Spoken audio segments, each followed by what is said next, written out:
Okay, and we have a quorum. You don't have a. Yeah, we do. quorum, do you? 3. Okay, and you're. She's on both boards. Yeah, she's on Yes. Okay. All right, I guess, yeah. All right, so I will call the July, what is today, 18th, 2018 Select Board meeting to order. And I'll call the Essex Junction trustee meeting to order. And I'll invite you to rise and join us in the Pledge of Allegiance, please. I pledge allegiance to the flag of the United States of America and to the republic for which it stands, one nation, under God, indivisible, with liberty and justice for all. We'd like to welcome you to tonight's joint Select Board and Village Trustee meeting. And as I mentioned before, if you could please be sure to sign in so that we have that for the minutes, that would be greatly appreciated. And most of us carry these nowadays, and if you please, Greg or Evan, any changes? Just in case if we have to go to an exec session, then, but we don't anticipate We'll it. do that later? Yep. Okay, super. And then we'll skip number 3, since there's nothing to approve on any agenda changes, and we'll go to number 4, which is public to be heard. That's a time for the public to speak to the Select Board and Village Trustees on items that are not on tonight's agenda. Is there anyone here tonight wishing to speak during public to be heard? John, if you could just state your name for the record, please. My name is John Fitzgerald. I live at 15 R. Allen Drive, and that's at very close to Jackson Heights. And the traffic on Pinecrest is getting worse. It's very difficult to get out of Jackson Heights onto that street because of the traffic coming over the top of the hill. There's a lot of trees on looking up from Lowe's. There's a lot of trees on the left-hand side, and so cars coming over the hill have a hard time seeing. And since we seem to have quite a backup at the Five Corners and places like that, Pinecrest has really developed quite a traffic line in the morning and around school time in the afternoon. And I thought perhaps that if Jackson Heights was made possibly one way in, that we would eliminate any possibility or reduce the possibility of a collision at the corner of Jackson Heights and Pinecrest Drive. I understand that there is money in place for a sidewalk on Jackson Heights to complete that. I spoke about that at town meetings a long time ago, and I understand that the money is available. So we'd like to see some things happen to prevent accidents. Once they happen, we never know what the outcomes are going to be. Thank you very much. Thank you, John. Evan, is that something you could look into? We can have staff look at it, maybe at our Outstanding Achievement Award winner, Public Works Director department could have a discussion with me after he gets back. Okay, okay. Thanks for bringing that forward, John. Appreciate it. Anybody else wishing to speak during public to be heard? Okay, thank you. Then we're going to go on to our business section of the meeting. Again, the joint meeting with the village trustees. And 5A, we are very excited tonight. There's a presentation of Outstanding Achievement in Public Works Award for our very own Dennis Lutz. And Aaron, you want to kick it off? I'll introduce. First, I'd like to thank you all for having us on the agenda tonight. I know you Our pleasure. have a lot to talk about. There was a lot of back and forth, as a lot of us know, on where to have the meeting held and who was going to present it. We all agreed that here both boards, joint meeting in his community that he's been serving for majority of his professional career would be the best place for it. Dennis tonight is going to be presented with the Outstanding Achievement in Public Works Award from New England Chapter of APWA. This is a pretty good recognition, a great recognition for his achievement throughout his professional career, not only here in this community, but his service to his country and the state of Vermont, you know.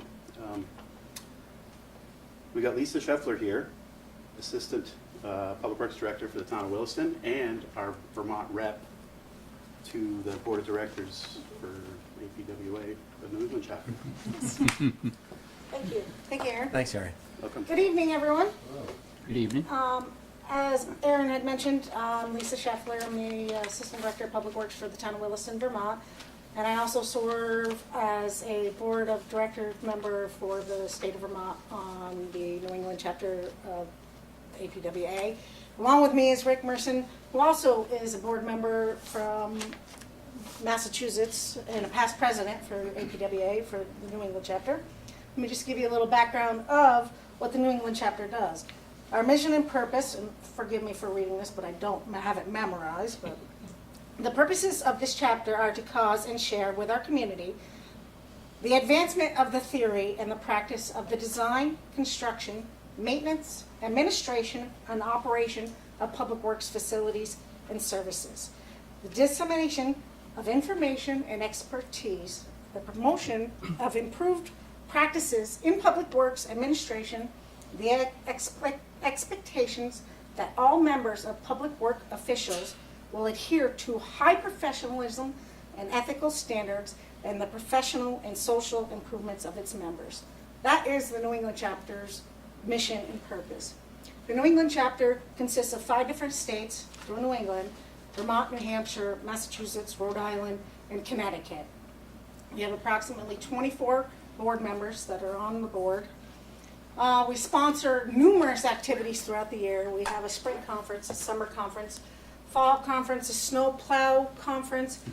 We also have mechanics workshops that we sponsor. We sponsor the National Public Works Week luncheon, which is along the same week of National Public Works Week, which is the 3rd week of May. We have the Administrative Professional Recognition Day, and this year we just implemented Fill a Truck event, which is basically allowing public works and municipalities to collect food goods for different food shelves throughout the state. As you know, the end of May is about when school starts to wrap up and food shelves start to run out of food. So, the New England chapter is one of the most active and productive chapters in the country and Canada. We have received many and numerous national awards over the years. And we also, many of the board members have introduced and have recently had the National APWA chapter adopt the Fallen Heroes Resolution. So basically, if a public works person falls in the line of duty, similar to what firefighters in the police department have, we now have available to us. And the New England chapter initiated that. We have monthly board meetings in which we discuss public works awareness and how to make all these sponsor sessions that we do work efficiently. So that's what the New England Public Works chapter does. And the reason we're here tonight, we also, not only do we receive awards nationally, we also promote and give out awards through New England. And tonight we are here to present the Outstanding Achievement in Public Works Award. The Outstanding Achievement in Public Works Award identifies and recognizes the significant achievements and innovations by a chapter member or organization. Emphasis is given to in-house projects that improve productivity, cut costs, and offer a new approach of providing services from which others in the industry can benefit. Tonight, we are here to present the award to Brigadier General Dennis Lutz. He's been in public service nearly his entire adult life. Dennis has served as captain in the U.S. Army Combat Engineers Battalion before retiring as a Brigadier General. In service, he included a tour in Vietnam and contributed to combat engineer units globally. Dennis has continued to, Dennis is very inspirational to many of us that are in this line of work. So, Dennis has continued with public service, working with the State of Vermont Agency of Natural Resources, reviewing and providing comments on large-scale projects in development. In 1984, Dennis became the Public Works Director for the town of Essex and has remained an integral part of the community in the public works profession for over 34 years. Dennis has devoted his entire professional career to the service of others through public works to improve quality of life for all. He's a supreme civil engineer and has a hand in everything from designing the town's sewer system and instituting the annual Touch a Truck event for the community. He is progressive on community outreach and insists that public works departments has a table at every town meeting. Interact with the public works department to see what's going on. He understands the importance of educating and engaging in the community and the significance that the public works professionals have in their town. In recognition of these outstanding achievements and innovations for which others in the industry may benefit, and his dedication to service to the Public Works Department and our country, it is the pleasure of the New England chapter to present the 2018 Outstanding Achievement Award to Brigadier General Dennis Lutz.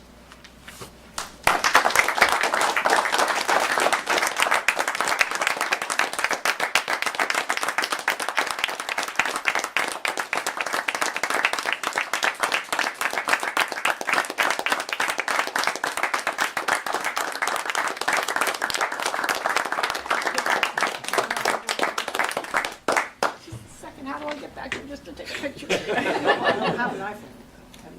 Back to get a picture of that. And as Lisa said it right, you are an inspiration to all of us. We are so fortunate to have you as our Director in Public Works for so long. Thank you. Thank you, Dennis. There we go. Okay, sorry, okay. Thank you so much. Dennis, I will add that having worked with you and observed you, you have the grace and intelligence to make a difficult job look very easy. And I always go, my God, that looks easy, and you know. Yeah. Absolutely. Thank you. Fantastic. Thanks. Nice to see you get recognized by your regional peers.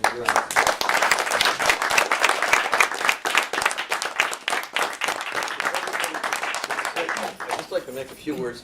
This is the first. I mean, I don't know if you've ever seen me come to a meeting with a piece of paper this small. No handouts? No handouts. No binders? No binders. Where are the other 8 pages? But I really appreciate APWA giving me the award, but I also appreciate the fact that Lisa went to a great extreme to get the award. Aaron and Annie helped put it together, which is especially nice, given that's the people that I work with all the time.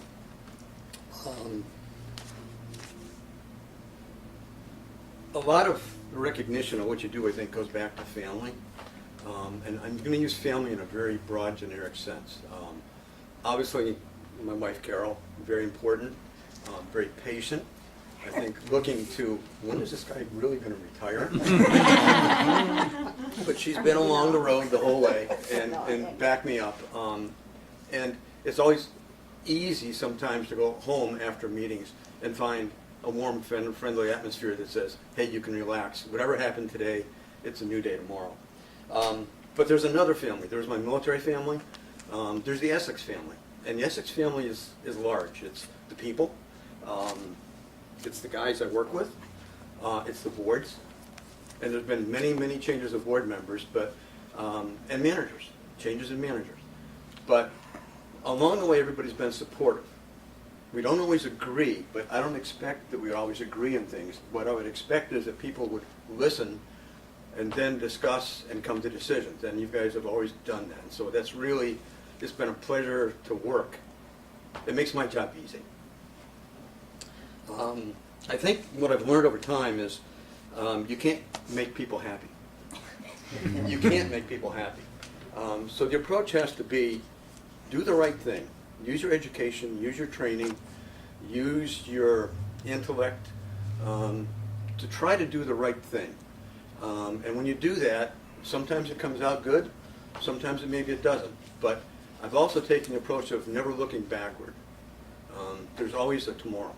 And I think that my view of that is just keep working towards that tomorrow. There's 3 people that I wish could be here tonight, and I'm going to explain why. The first 2 are my parents, and they passed away 40 years ago. I was not exactly the perfect kid. I have an older brother who was, I suppose you would call, the perfect kid, because he fit the mold of where my parents thought things ought to go. I was never that way. My dad was a minister, and there was many Sundays that I would find a way to go swimming or doing other things and never quite make it to church. There was times in my career when in college I made the dean's list, but it wasn't the one that they give awards for. It's the one on the other end that says, do you really want to be an engineer? And my parents, I think, were patient through all this. I wonder when they did pass away, since it's been a long time, do they realize that I reached this point where I am recognized for doing a good job? And so I wish they were here. They did a good job. The other one that's kind of funny, and this is a good story, and I'll kind of get to the end with this, but I had a guidance counselor in high school who was a football coach. I was a runner and a swimmer, but he was a guidance counselor, and he was a really nice guy, and he was bright, and he was good. And he said, Dennis, this is when I graduated, he says, you can be successful in anything, but if there's one thing you shouldn't go into, it's anything involving math. and believe it or not, he was right, because when I went in that dean's list, it was that darn differential equations courses that I had to take before I got to the civil subjects that I really liked. So it almost brought me down to the point where I was going to be in the military in a different role as opposed to continuing with college. And then I look at this, I don't look at this award as an end of career award. I think of this as the World Cup. You know, I've completed a full game. The score is 0-0, but there's extra time. So I look at it now, I'm going into extra time. And I've still got some goals I want to score. So I'll be there as long as everybody's patient and I can do it, and Carol lets me keep working. Thank you again.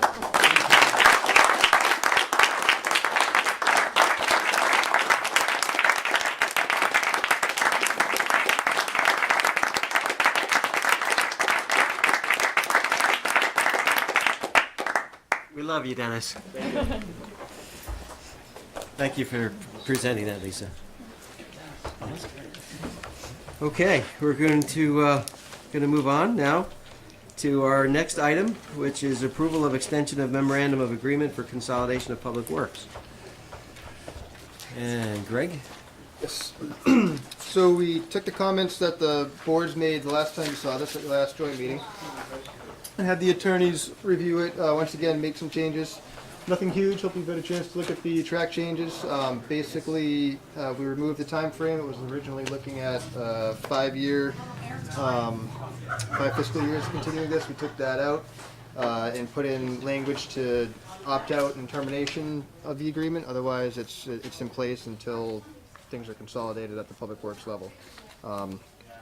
Those are basically the changes. I believe they captured everything, all the comments and concerns that the boards had last time, but can try to answer any questions if you have any. Okay, thank you, Greg. Yeah, it looked like you captured all the ones that I recall we asked for, but comments from the board, questions about it? Anybody?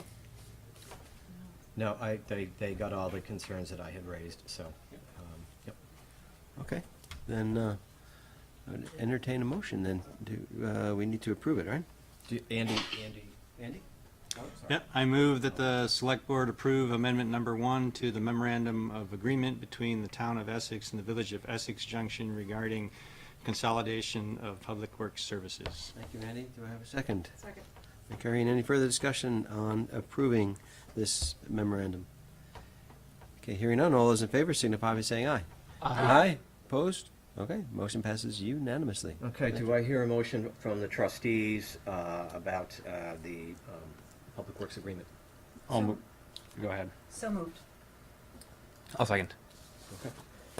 Let me read the agreement. It is recommended that the Board of Trustees approve amendment number 1 to the Memorandum of Agreement between the Town of Essex and Village of Essex Junction, reason the consolidation of public works services. Any further discussion? All in favor? Aye. Aye. Opposed? Okay, thank you. Yeah, I'll do the next one.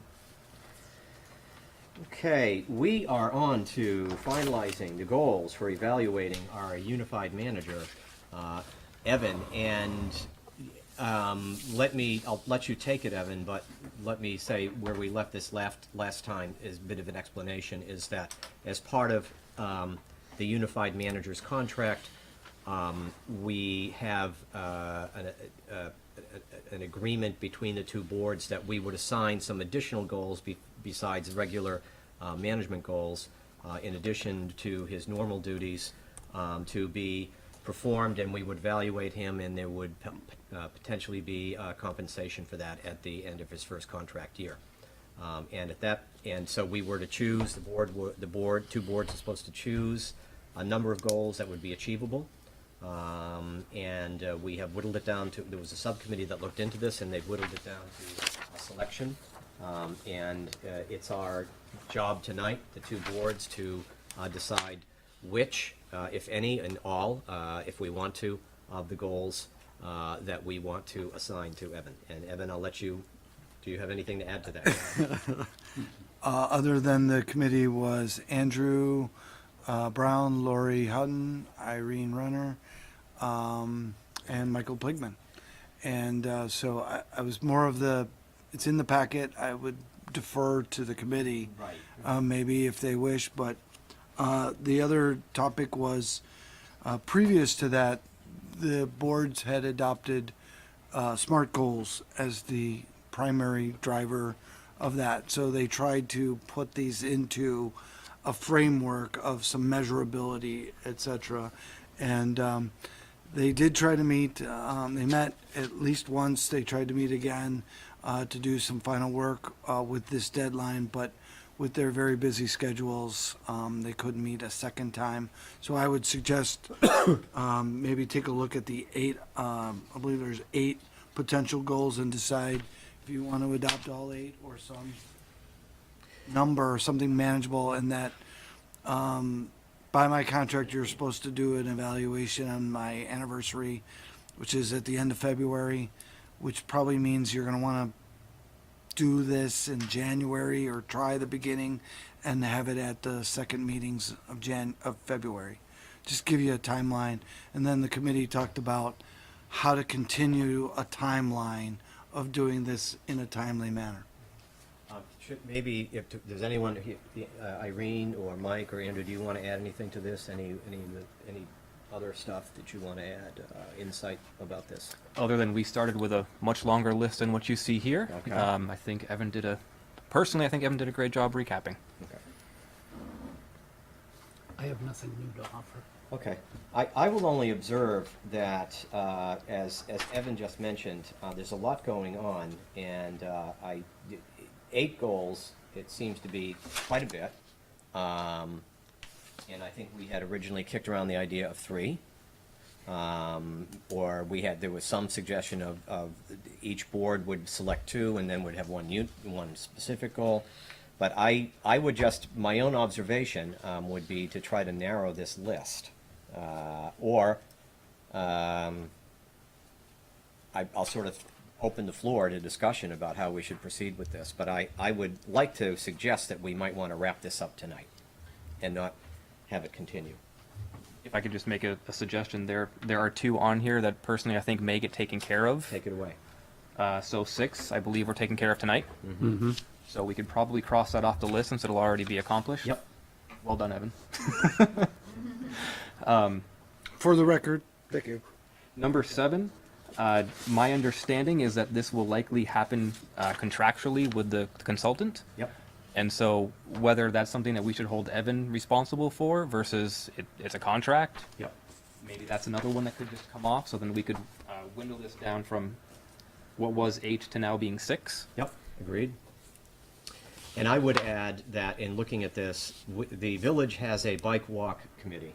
And one of the missions of the bike walk committee is to, if you read goal number 5, it's pretty much what goal number 5 is. And they do a good job, and they are an ongoing committee. They apply for grants. They tell the village, public works and community development office where we might be needing signs and pedestrian crossings, and they apply for grants. And they, so I'm not really sure we need a duplicate effort in this direction. Go ahead, Elaine. Well, the Village Bike Walk Committee is for the village. So Right. if they were to extend their responsibility out to the town, then I would agree with you. Okay. Fair enough. So you're proposing you keep it in but make it townwide? Well, that's a bigger conversation. It just, I agree with George that this is very well addressed in the village, so would it be difficult to extend the scope of the Bike Walk Committee? We would have to add members from the town. I mean, that's a bit of a process. So perhaps keeping it on Evan's list for now with the future intention of giving that responsibility to an expanded Bike Walk Committee in the future. But I'm not sure that, we're not in a position today or in the very near future to expand that. So you're saying keep goal 5? I would say keep it, but address it, because if there's already a committee that's handling it really well, then we shouldn't just add it to Evan's list, in my opinion. I've already spoken if you want to go. No, I just got confused by what you said. You said keep it, but then you said don't. I thought. Keep it for now, but then this board perhaps should have a conversation, these boards, about expanding the scope of the village bike walk committee to include the town and include town members, so that this work can be continued in the entirety of the town, and then it wouldn't be on Evan's responsibilities list maybe next year, depending on when we get around to that conversation, should we desire to have So you're it. saying keep it on a list of things to do, but don't make it one of the SMART goals that need to be accomplished by January 1st. Is that what you're saying? Or That would work for me too, yeah, yeah.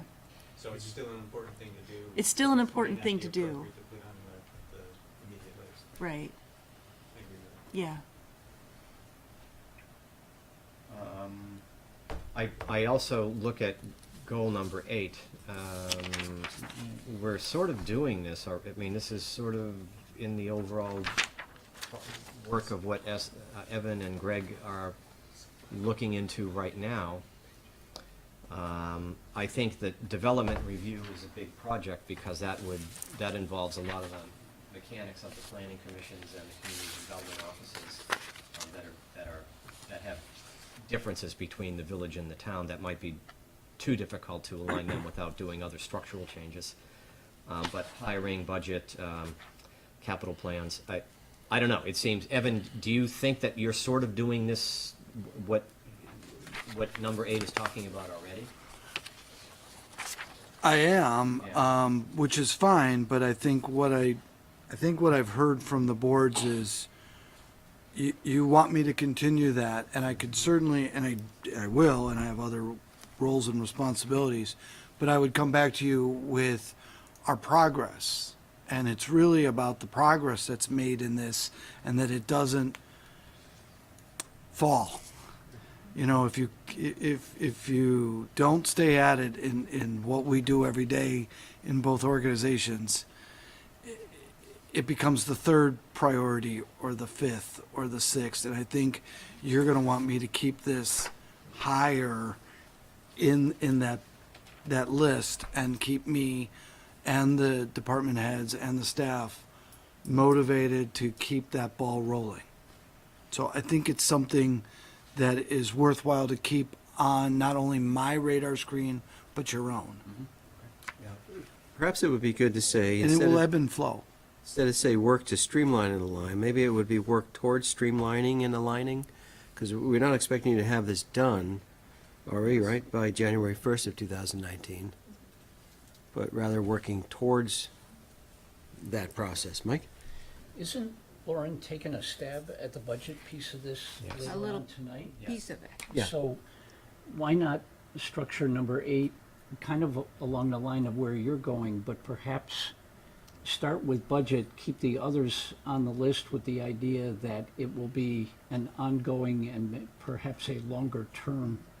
I don't see how any human being is going to pull all of Yeah, and I don't those think off that's the by intent. Yeah. But rather get by periodic reports, and certainly by January 1st, of where you are. Okay, on that, right? my suggestion would be that we limit that one perhaps just to the budget piece and have that reporting date January, with the idea that the others are gonna follow. Just an idea. Andy? And then, I don't agree with limiting the scope, but I do want, the second sentence says that the deliverable is updates. It doesn't necessarily say that any of these have to be completed by January 1st, so I would rather not push scope away if it's, if there are pieces of it that can be done between now and the end of the year, and again, the deliverable is an update, it's not a completion, so I prefer to keep all of the scope in consideration. Irene, you have your hand up? Yeah, I was just wondering if we want to adjust our timeline at all, because 5 months is not a lot of time. And I don't know how you feel about having 5 months now to do these goals now that they've been formalized, or should we make it an entire year, or should we make it just more time than 5 months? Heather, go ahead. I just think that you understand that the 5 months is the 5 months, and I've been here just about 5 months. Not exactly with clear goals, but with direction given in many forms. So I think some of these things we've already been working on. It's a question of they've now been prioritized as goals and with some deliverables. As you mentioned, Lauren is already starting that process, but it's far from complete. She will tell you in about 5 or 10 minutes how far from complete it really is. It's really right now only the Public Works and Highway departments, but we're using them as a model. Because you start with something and as a foundation, and then you could start moving it out into departments and others, and taking bites of that apple instead of trying to swallow it whole. And so this organization's, and both of them are going through a lot of change. So I'm comfortable with this as long as the board is comfortable with understanding that a lot of this is work in progress that will continue year after year. And some will end and some will have to continue, because it's just not anything that can be done in 12 months or 24. Mike? Just to clarify, I appreciated Andy's comment, but just to make sure that I was clear, I certainly had no intention of eliminating any of those. My suggestion was to work on one of them as a start, given the short time frame. And whatever the opinion is around that, I'll accept. But I just wanted to make sure that that's clear. Okay. I I see. agree You with want to all of prioritize those. the budgeting, but keep the others. I think because we're taking a stab at it now and Lauren's going to be presenting it, I just figured that that would be a good place to start. Yeah, and just to be clear, the village is working on its capital plan, the town is always working on its capital plan. One of the things we're looking at is how to maybe co-join process and policy and lists of things and communicating of what's going on in those. So there's a whole multitude of things, and I'm happy to be working on that. It's very important that individually into the town and the village we're talking amongst our departments. It is also important that the town and the village organizations are talking to each other as well in their planning, in their budgeting, in their hiring. We're constantly talking about who we hire, what we hire, where we're gonna recruit.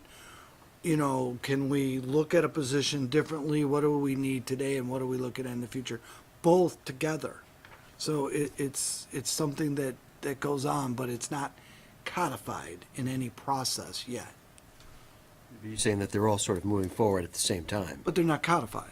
So we have to put them into policy and process too, as we discuss it. And bring it to the boards. What I'm saying is that you're looking to streamline and align these, all these items that are touched. Yep. here. Okay, if I could, let me just look at one or two more. I'm looking at, So we're going to keep 8 then, as is, before we move on? Is that, okay, sorry. Andy, did you have something? Well, I was going to move on to a different goal if we're Yeah, ready to. let's do that. Yeah, I was looking at goal number 2. I'm just wondering if there's thoughts about how that would be measured.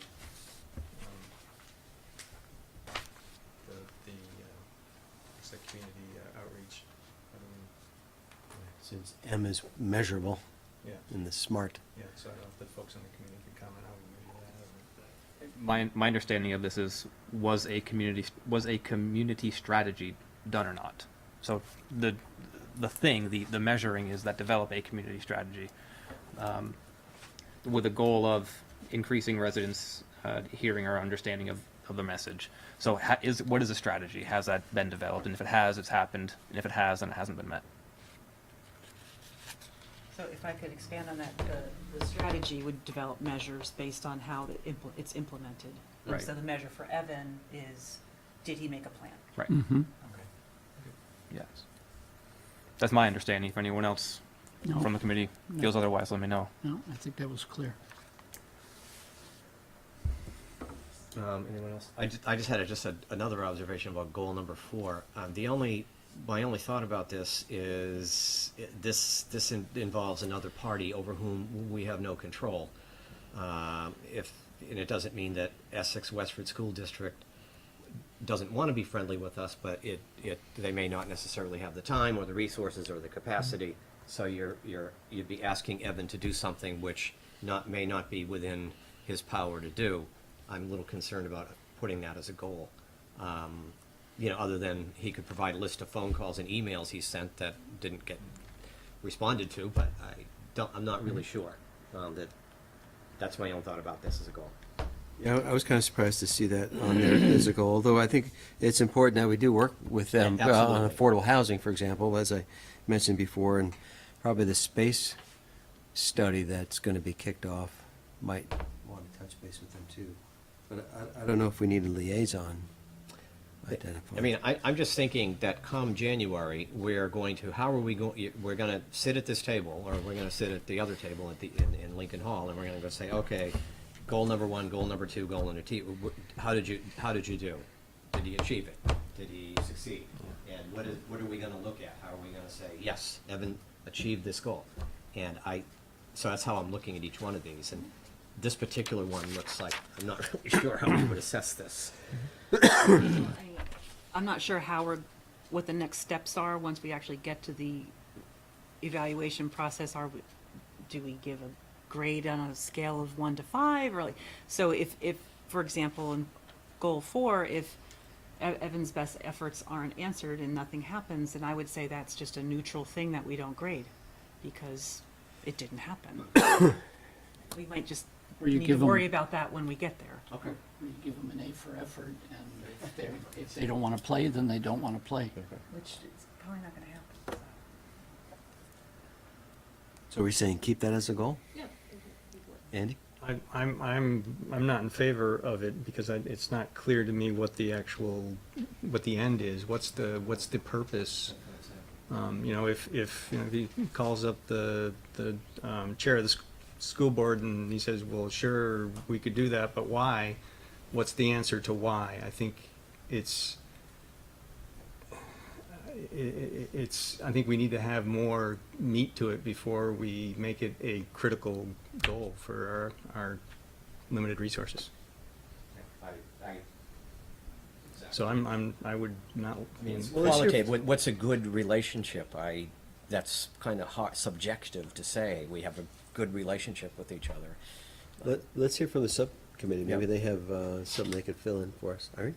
I'm seeing a progress report here being required, and that's all that we're asking of Evan for this goal to be on this list. And if he lists 5 phone calls he made, or 10 emails he sent, or 3 meetings he had, to me, that's progress. And then we can always revisit this in just 5 months and decide if we want you to continue to talk to the schools or try to talk to the schools, or maybe by then we have more items than just the ones you were going forward with to talk to them about. And I think over time we'll see more reasons to talk to them rather than fewer. But I see a progress report within this goal, so to me, that's not definitive. It just lets Evan flex and say what he's done and what he hasn't done and what he needs from us. Is this particular goal a way of indicating a priority of our boards? Absolutely. That's another way to look at it. Is it a priority? I mean, we're going to need them in certain. We are going to need a school Discussions. board, and we don't have a relationship with them right now, period. We just wave at each other, so why not? Well, I'm just, what I don't mean that we don't want to have a good relationship with them, but like, for example, what happens? Well, so Max referred to the upcoming housing work we're going to do. We really want them at the table for that. We have a future, we heard from Representative Giambattista at a previous meeting that the voting for school board members is going to be changing next year and the year after. So, we want to make sure that we're all together and having a conversation about that. I think this would be a good way to establish formal relations now so that when we get to those conversations, we're ready. Andrew? I think another tangible one where Educational Drive was redesigned. And my understanding is it was redesigned without any input from village staff. As a municipality who maintains, paves, plows, those kinds of things, it seems like that would be a great opportunity to revisit and have a relationship of, if you want to redesign the road, can you just talk to us about it to make sure that our plows will fit? Those kinds of things. And Evan, you had a comment too? Not to be too callous, but their budget is $75 million? Oh, close. Of all of our taxpayers' money. I think we should be communicating together what's going on. I was just at a meeting today.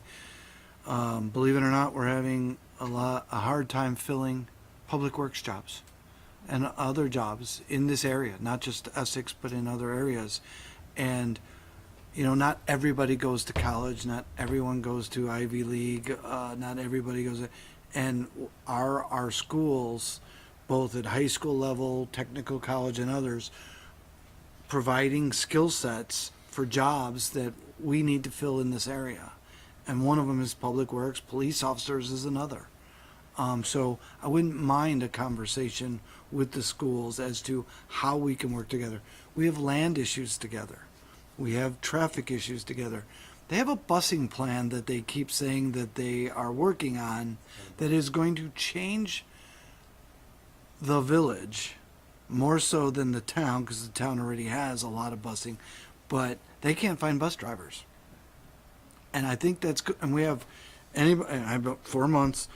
You cannot go through this section of Main Street at 7:30 in the morning because of the traffic going to the high school, and people start doing all kinds of interesting maneuvers only to find themselves blocked. So I think if I get it, it's not really put into a really obtainable goal, but I think we have a lot of discussion topics, and the better we start having that one-on-ones relationship with the executive director and others, and getting to understand where they're going and what we need, the better. Let's see. Irene and then come in. The select board a number of years ago talked about building a relationship with the schools because of the drug issues there. Opioids is another one. We have a cop, last I knew, in the schools all day long. So just the fact that one of our people has a presence at that school and maybe other schools, I don't see why we're not already much more connected. So I think this is way overdue. Andy? I'm not saying we shouldn't talk to the schools. I'm just saying that if at the beginning of this discussion we said we want to whittle this down to 3 to 5 and we're at 6, and so if I'm looking at things that I want to put on Evan's plate to measure them against in February, you know, if we're going to keep number 4 on, what other ones are we going to take off? I guess that's where I think. You know, I'm trying to, I guess, rank them in my own mind. That one would fall lower on a measurable thing. I agree that it's a great thing to have. Yeah, no one's saying it's not a good thing. I agree. I don't have a problem with that, but I'm just saying But we're currently it at should 6. be going on anyway. We're currently at 6 goals, and it doesn't seem like being. Go ahead. Well, Which other one did we take off? 6 and 7. I thought we had 5 too. We got 5 and 7 taken off. I got 5 and I Or thought 6 and 7. I mean, sorry. I thought we were taking off 5 as we're not keeping it on the goals list. It's going to be one of those things that in the future year we'll have as a goal for Evan. But one of the things that we need to do as a board is talk about whether we would want the Village Bike Walk Committee to be beyond just the village. All right, so then we are done with 5. That was my impression, though. So, okay, Elaine? No, Elaine, Elaine, go she was ahead. very eloquent about that. It was more than we could handle now to do involve the town. I'm curious about number 3. When I read number 3, I feel like that is a service that Evan provides all the time anyway. And it didn't feel like it rises to the level of a goal. It feels like a standard of practice. And it would be regardless of whatever committee it is. Yeah. So I don't know that 3 should be a goal. Yeah, I didn't see it as a goal either, but rather something that we do working together as a process, sort of thing. Would it be helpful if we just maybe start at the top of the list and go down 1, 2, 3, 4, etc., and just say in, out, and then wrap it up? Do you want to do that? Want to give that a shot? See what happens with that? See where we can find Okay. agreement, and where we don't, we'll have So more goal discussion. number 1, in or out? What's the general? Start with Andy. What are you thinking? Goal 1, good. Oh, yeah. Thumbs up. Irene. Sure. Okay. Max. Oh, yeah. For Okay. sure. Thumbs up. Goal 1. Boom. Okay, Done. goal 2. Develop a community strategy to increase the number of residents hearing and understanding our message. No. Thumbs down. Relative to importance to other things. I like this method of voting. Irene. Thumbs up. Thumbs down. Important. Okay. Yes. Thumbs up. Yeah, I think communication is important. Okay. I'll give it a thumbs up. I'll give it a thumbs up. Mike. Up. Okay. That's in. Okay, 1 and Sorry, 2 Andy. so far. Okay, 1 and 2 so far. Goal number 3. Okay, we're going all the back around. What? This is kind of fun. So, Okay, wait a second. do we have to do this I by was- board, or? I think we just have discussions. I think I think if we get to the point of, I just wanted to get a sense of like what is everyone thinking, and then we can go back and, To the ones with us. formally incorporate it. So How about that? That was a no one? So goal number. Let me see. Let me go ask again. Goal number 3. What was our? Okay, thumb 1. Okay, 1. Yeah. Oh wow. Oh, wow. So we need some discussion Some about discussion. We'll come back to that one. this. Okay, we'll come back to number 3. Do you want to write this? Do you have a pen there? Yeah, I got I've got it. Okay, goal number 4. Goal number 4. The school district goal. Yeah. Okay, I'm going to give it a thumbs down. Okay, but it's got a thumbs.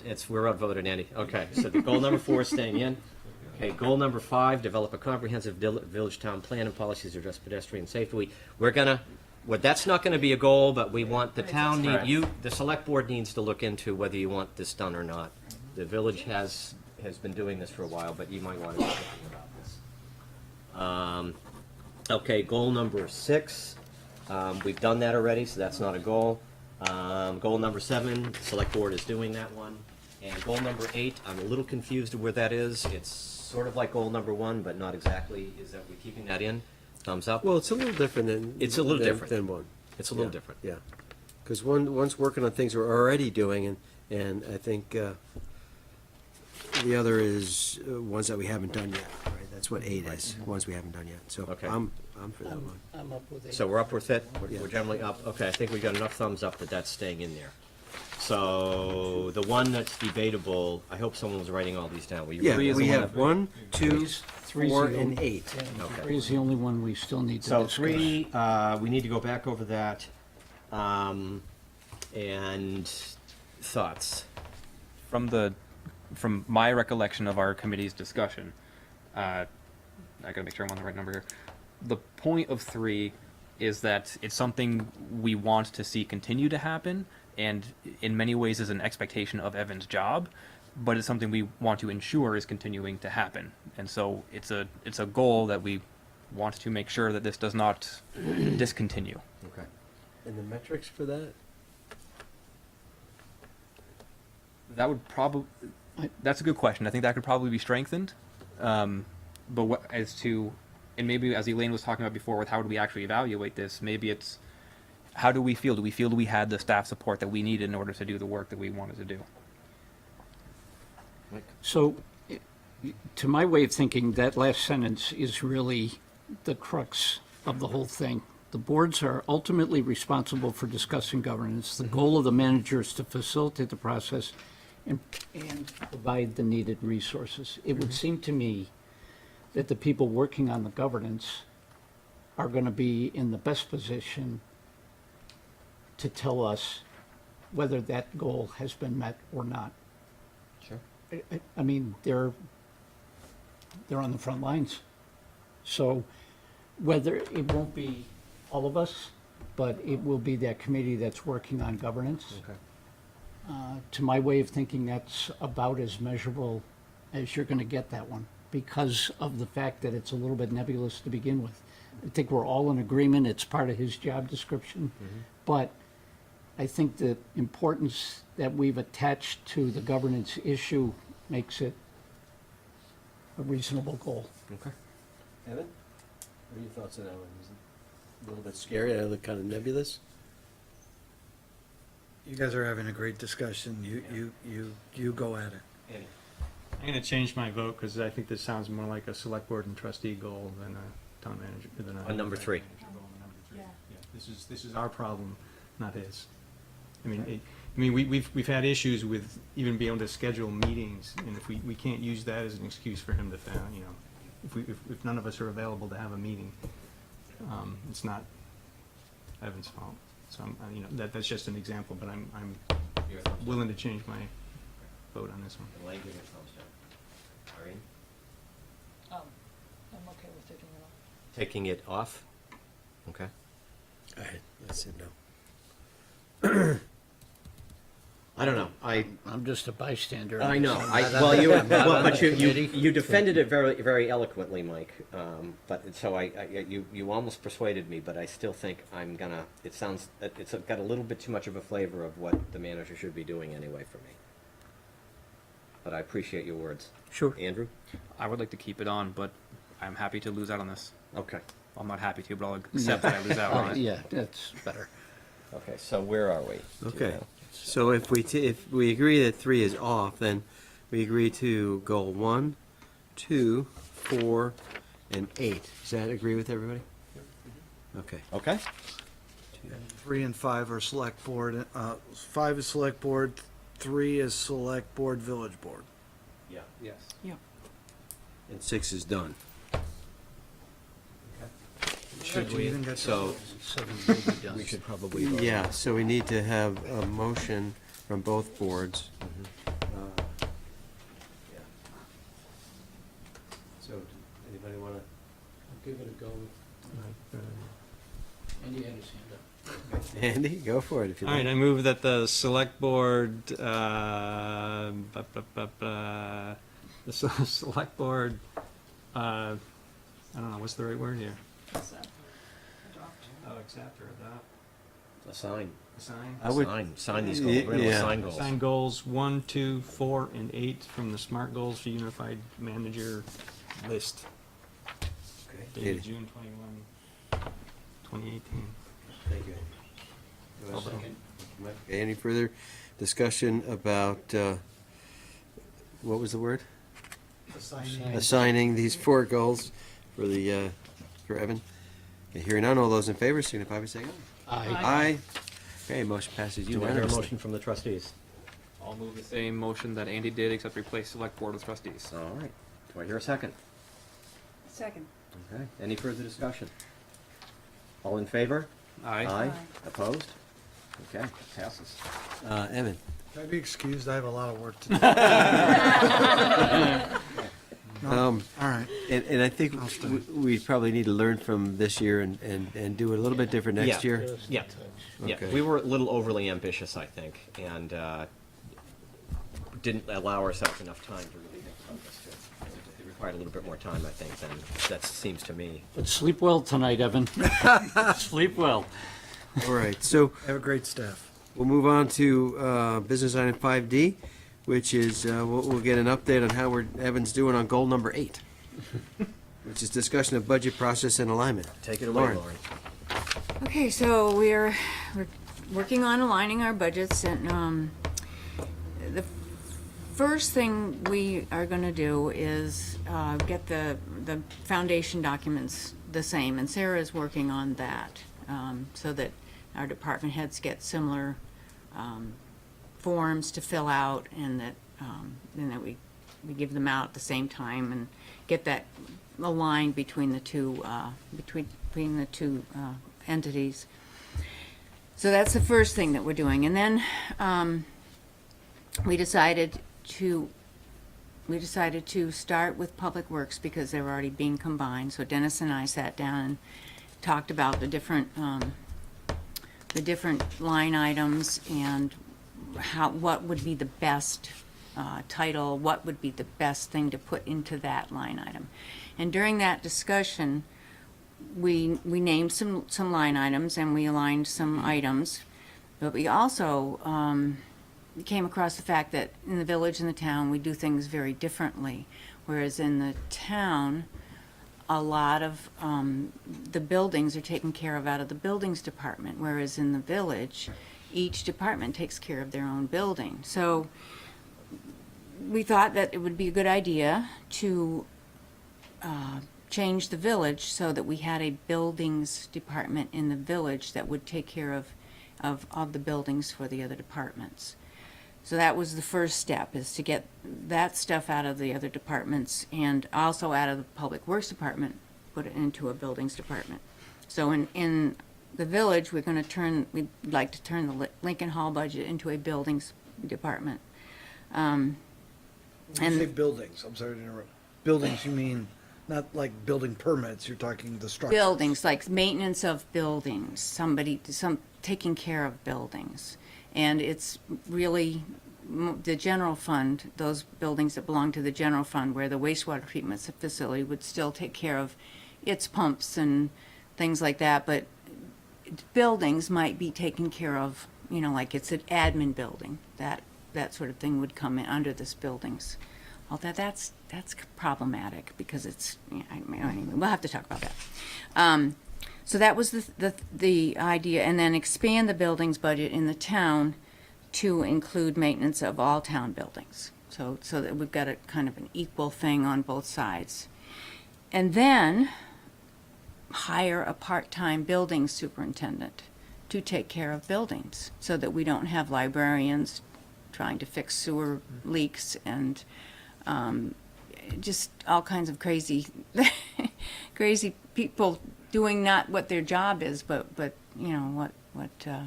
having to take care of the building. So that was the next piece of that. And then in the town, the finance department picks up all of the charges for property and liability insurance and workers' comp. And in the village, that's all split out by department. We're not sure the advantage of that splitting out, but it's a lot of work. It's a lot of work. So if we could align that so that there is a finance department in the village as well as in the town that has the same items in it, then we're getting more comparable and anyway, it'd be easier to handle that way. And then we would like to streamline the budget process, review process in both entities.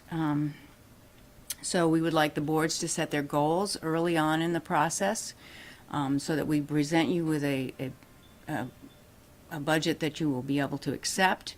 We would like to tell you those things that we're going to change, be up ahead, like if we need a police officer or if we need a building supervisor or so that you have that coming in and know that those are the priorities for that year, and whatever your priorities are too. And shorten the budget process for the town. The village does it all in one day, and try to shorten it up a little bit in the town, so that you're not meeting every week during January. And so, the goals were to have the same item titles, have the account numbers for each title the same, have the same items in the same accounts, and make everything simpler for the officials. Those are our goals. Would that be to be ready for FY 20? Yes, and so that's why we've kind of limited it to Public Works. I mean, it's a lot for you to absorb and handle. And I gave you the printout of the sheet of, things that we're proposing to change. And there's a lot. So we're gonna have line items that were, were $800 or $800,000 yesterday, and they're gonna be, $2,000 today because of all the things moving around.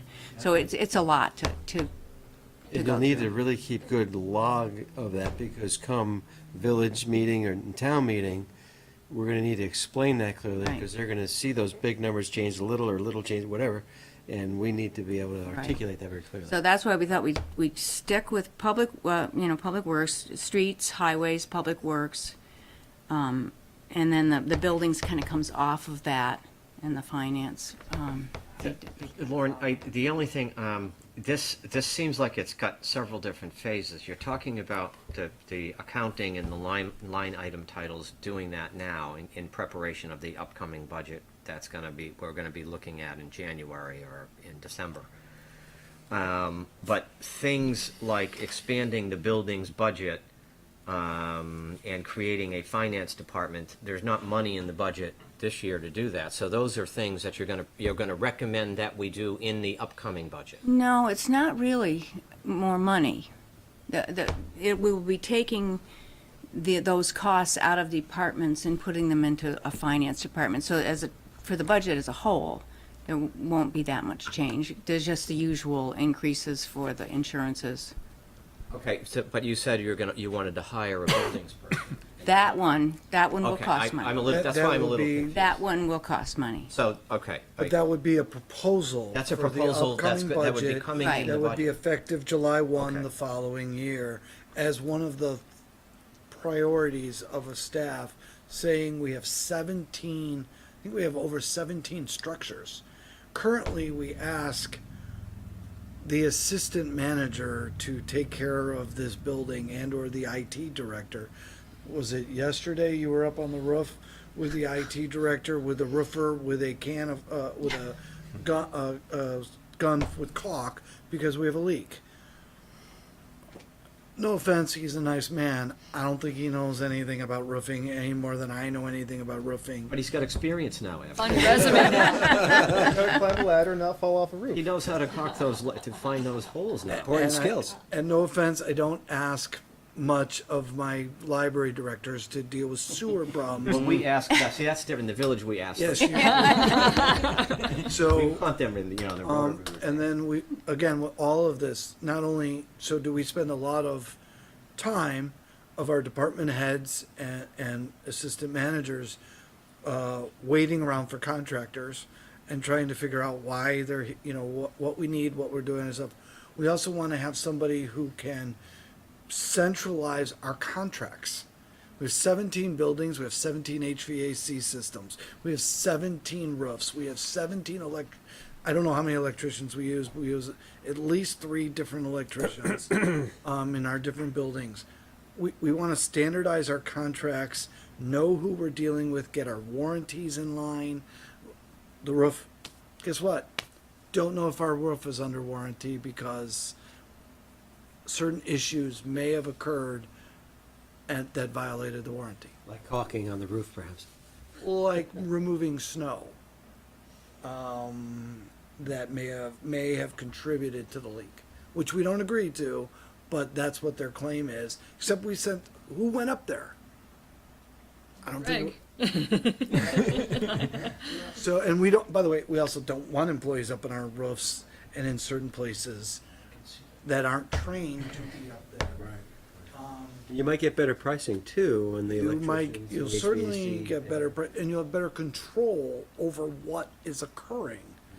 Again, I don't ask people that don't have the expertise. If a guy comes in and tells you, hey, your furnace needs this, $2,000 worth of stuff, you need heat, okay, do it. Well, did you get a good price? Did you really need it? I don't know, but they need heat. So at least we're looking in the idea that someone we would bring in would have that responsibility. But that's for the budget talks, but that's the idea. And then because the buildings would have its own budget, this person would then know what they have to spend. By the way, when you go into the budget and you say, how much do we spend on our buildings? Don't know, it's in 17 different areas. I can't tell you from the budget what we spend on our liability insurance because it's in 17 different areas. Mike, did you have a comment? I can speak from a little bit of experience on this particular subject. There's two things that subcontractors enjoy and will usually jump through a wall for you if you can practice them. Number one is a clear scope of work, and the other is a prompt payment. There is nobody that will ignore those two things. So as we develop this go-to list, I would just suggest that we keep those in mind, but I also wouldn't shortchange how many electricians you have or how many roofers you have, because I'm pretty sure that in the middle of July, you're not going to get a roofer who's going to drop what he's doing to come and see you either that day or maybe even the next day or maybe even the next day after that if he's got a roof open. I understand. We understand. That's just one man's opinion. Elaine? So can I just ask some questions about the building line item? So, am I recalling correctly, we started the Lincoln Hall Fund Yes. when we needed List to come in and take care of the historic restoration? Or we started a fund for Lincoln Hall. Right, but we took money out of, and Lauren will back me up, we took money out of the Lincoln Hall, but there's always been a Lincoln Hall budget just to pay for maintenance, heat, Right. upkeep of Lincoln Hall. So that new buildings, it's called buildings maintenance, and it's not just Lincoln Hall. It's Lincoln Hall, it's the library, Well, that's my and question. it will probably be Park Street School. Those are major renovation things or major problems that can't go into the budget, that aren't normal maintenance. Right, so that's my question. I had thought that budget was for our historic buildings, which we had 3. So we're converting that to a buildings budget for, I mean, how many other? That's not included. That's a special fund. That buildings maintenance is a special fund. It's not part of the general fund.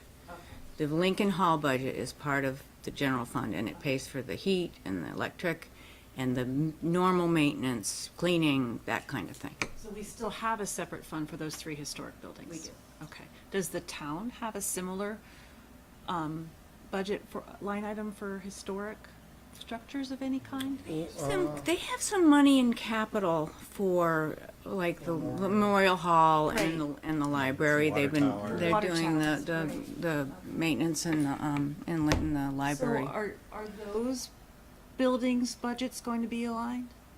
The maintenance part of it, but not the capital part of Not it. the capital, okay. Right now, this is just the general fund maintenance pieces. I mean, if I can understand it correctly, for example, you're going to say, here's how much the Brownell Library spent on maintenance this last year, and we're going to take approximately that amount of money and move it into this new budget.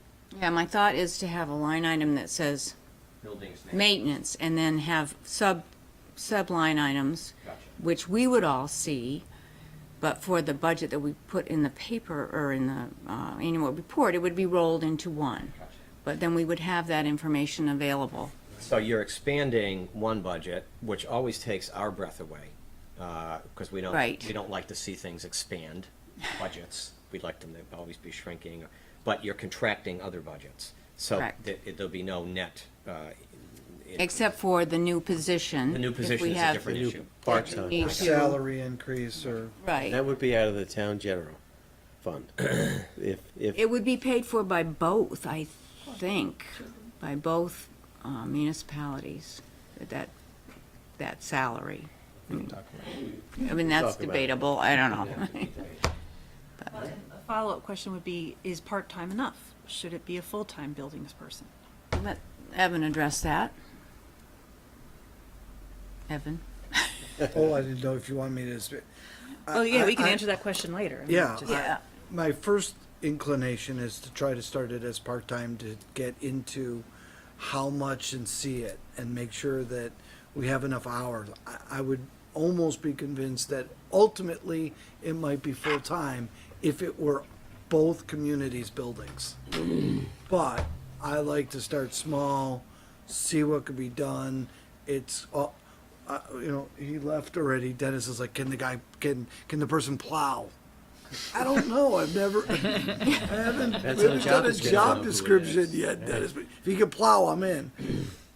And it might not be a he.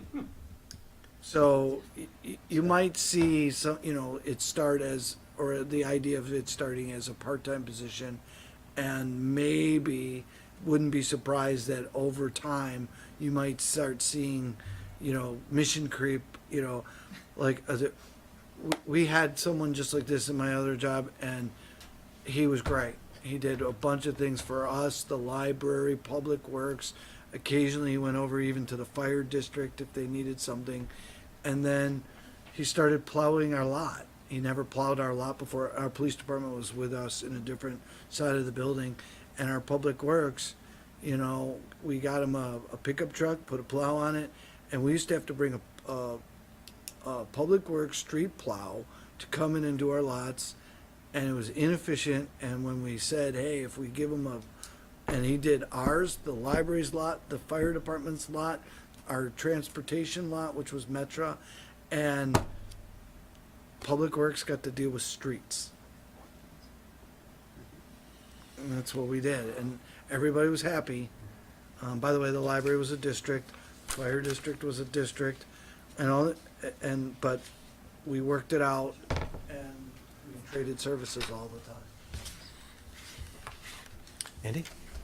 So there's a comment in here that we're going to potentially change the select board's budget review process. And I know that I don't want to have the discussion now because it's just a select board discussion, but I assume we will have that discussion before we start. Yeah, we should. How we want to do it. Yeah, when we do the goal setting for what we want to see in the budget, that would be a good time to have that discussion too. Yeah. So we're not just going to be handed, this is the new process, we'll discuss it. They can make a recommendation. Yeah. And it's up to Yeah. us to say that. And continuous improvement, no matter if we think ours is better, then we could probably improve it. So it's worth looking at, I think. Irene, did you have your hand up? I do. While we have the trustees here, I'd like to get a sense of what the full day for a budget review is. Is it a 4-hour day? Is it a 12-hour day? Does it vary all over the map, or is it pretty No, standard? it's pretty standard, guys. Do you want to describe it, Andrew? It's a day, the better part of a day. Yeah. We'll Yeah. have department heads come in. Weekday, present- right? Yep. It's a weekday, Yep. We all take a day off of work. We talk about the budget. We see the budget that's presented to us from the department heads. In advance, we've given our goals as to what we'd like to see. And then the results from staff's work is presented and discussed. It's also a general time where we talk with department heads in general about how things are going. So we could probably improve or streamline the process in the sense that we could cut those conversations out. But personally, I find that incredibly valuable. But it seems like a very straightforward, easy to manage day. Yeah, we start out with like an hour and a half with the manager and with Lauren, and then each department head comes in like half-hour, 45-minute increments, and sometimes they bring, like the library usually brings their board, or some of them, and some department heads stay for multiple reports, and they're about half an hour, 45 minutes each. We're usually done by 4. We have lunch. Yeah, we always, every year, we have a different excellent Essex Junction restaurant caterer. That's right. Very important. That's a highlight. Well, it's not really that much different. I mean, we have we just spread it out over several days, but in smaller increments of time, but when you combine them together, it might not be much different than what you're doing. I like the totality of speaking to each department head on the same day, and because conversations with one department they- head might help us yeah, they- remember for yeah. the subsequent, Right. and Yeah. we don't go line by line. We just talk about increases and decreases and goals, and troubleshooting when there's a You talk problem. about goals beforehand, right, before they put the Well, budget. making sure that each department's budget meets our goals. Okay. And then we take the long view that the department head is doing what we're asking, and then we just talk about the issues or the increases and decreases. The downside for the select board, I think, is the budget that we get is huge. And to read it all and be ready for that one day is a major task. And we're able to then sort of break it up into over time and not have to read the whole thing at one sitting, but rather break it up. And that, at least for me, that works pretty well. It would be daunting to try to do that reading. You should all see a for one wastewater day. treatment plant budget. Yeah, okay, so maybe, but I'm not saying it's not worth looking at, though, You might if it's a wanna better consider way. Breaking it into 2 half-days, or 1 day and a half day or something, as It- opposed to taking up a week's worth of evenings. And you have trouble getting trustees to take a day off during the week? You plan it well in advance. Yeah, You we do that usually, months and months we in usually advance. plan it like, Three? October, Yeah. no, September, when we're gonna, what day we're gonna do it on, so that everyone has a long lead time of. We could actually probably do it even well before that, when we set up the meeting schedule for the whole year, we could probably put that on there too, all right? I'm curious how the public would feel about us doing things on a weekday when many of them are working, have commutes, whereas I think our budget process in the evenings is a little more conducive to people showing up. My other concern about compressing the time we're spending on the budget is, at last look at your budget, it was around $4 million for the village? Is that correct? Well, it's 4 million Without for the the village, and then wastewater. add in, I don't know what our wastewater, what the water treatment plant budget is, Lauren, typically. I think it's 1.8. Yeah, it's like 2 million, so it's like a 5, it's more like a 6 million. And then the water budget is Yeah. 3 We million. do water, sewer, We do them all at the same all- time. All those at the same time, so, altogether, is it up around 8 altogether? It's up in the 8. Yeah. The only thing I would say, to comment about, I understand with the public, but this is not, we do this and then we have public hearings. Right. So, too. this is us constructing the budget that we are going to, it's not we're excluding the public from the process, but this is us constructing the budget that we're going to then present as a draft to the public. And we've occasionally had members of the public come in, but it's sort of at a more raw stage that I generally feel the public isn't. There's not a lot of input at that point. It's mostly like just the inside discussion of why they're doing it. But we then take this budget and then we have several public hearings and we put the whole thing back out there. Have So- you gotten negative feedback from the public because of doing it Never. in one day during the week? Never. Not once. I'm not remembering a real high public turnout. We get 0, Yeah. pretty much. That's my point.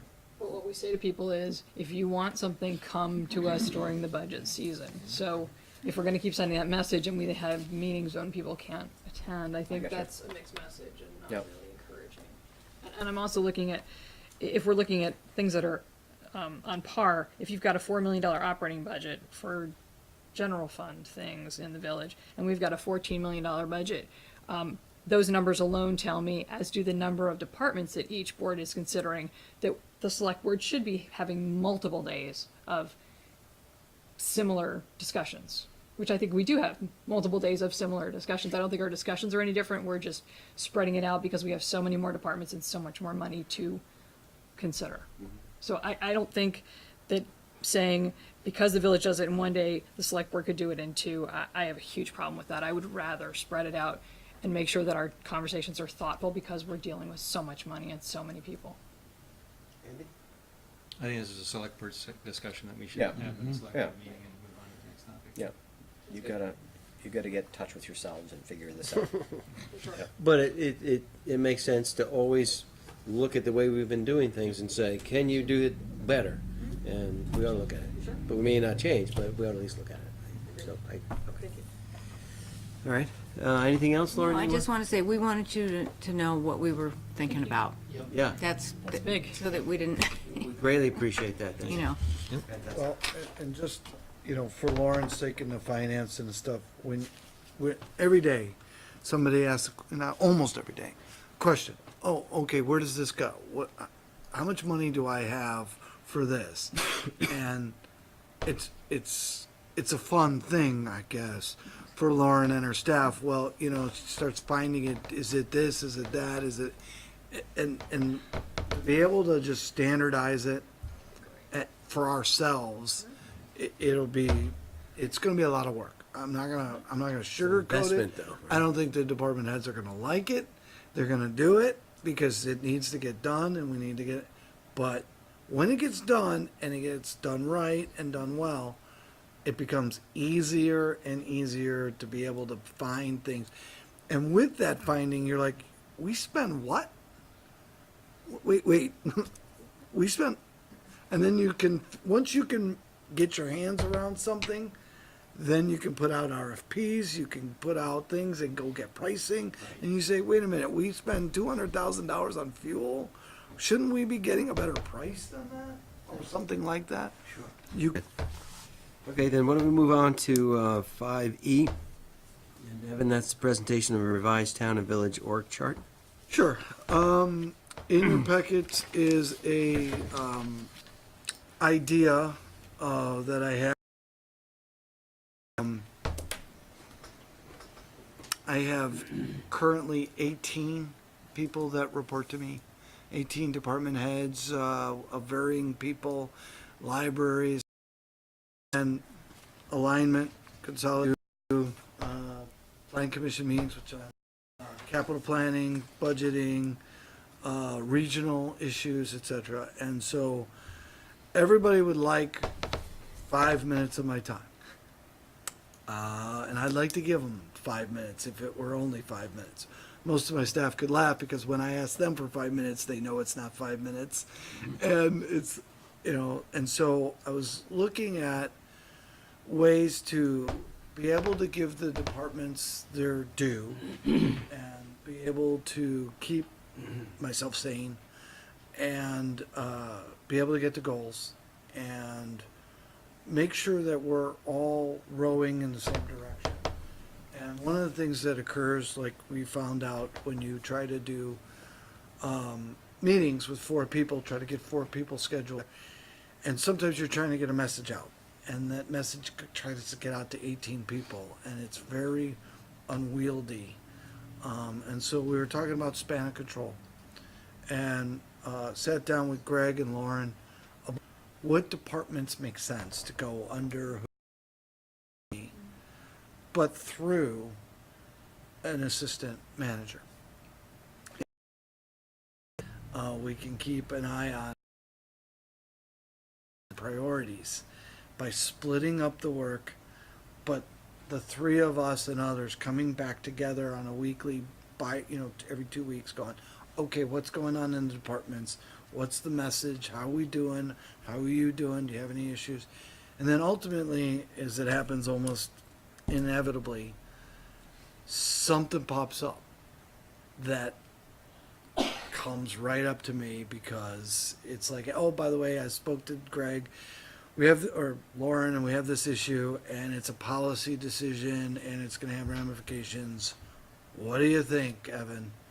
And then we figure out a policy, a plan, and come to our elected boards. Usually, because something like that, it's going to be something we're going to have to let you all know, and you make a decision too. But first, we have to figure it out, and then get to you. So that's kind of the plan that you see before you. I wanted you to see it. I wanted some comments on it. I've looked into some research of what the charters say. I've even talked to Claudine, the village attorney. And it's doable. It's something that depends on if. And and its language and some of its language, one, number 11 in the village manager section, it's a little bit funny, but she's like, if you want to try it and you think, and the board is of opinion, yeah, it's permissible. Under the charter, the town charter is relatively, you have the authority to organize your staff as you see fit. Discussion. Because ultimately, if we are going to continue alignment, as it sounds like we are, and we're going to continue to try to do governance and merger, these are things that are going to help. And Lauren is also here, and Greg here. They were in the meetings. You can ask any of us what we think we know. Oh, but John, welcome back from vacation.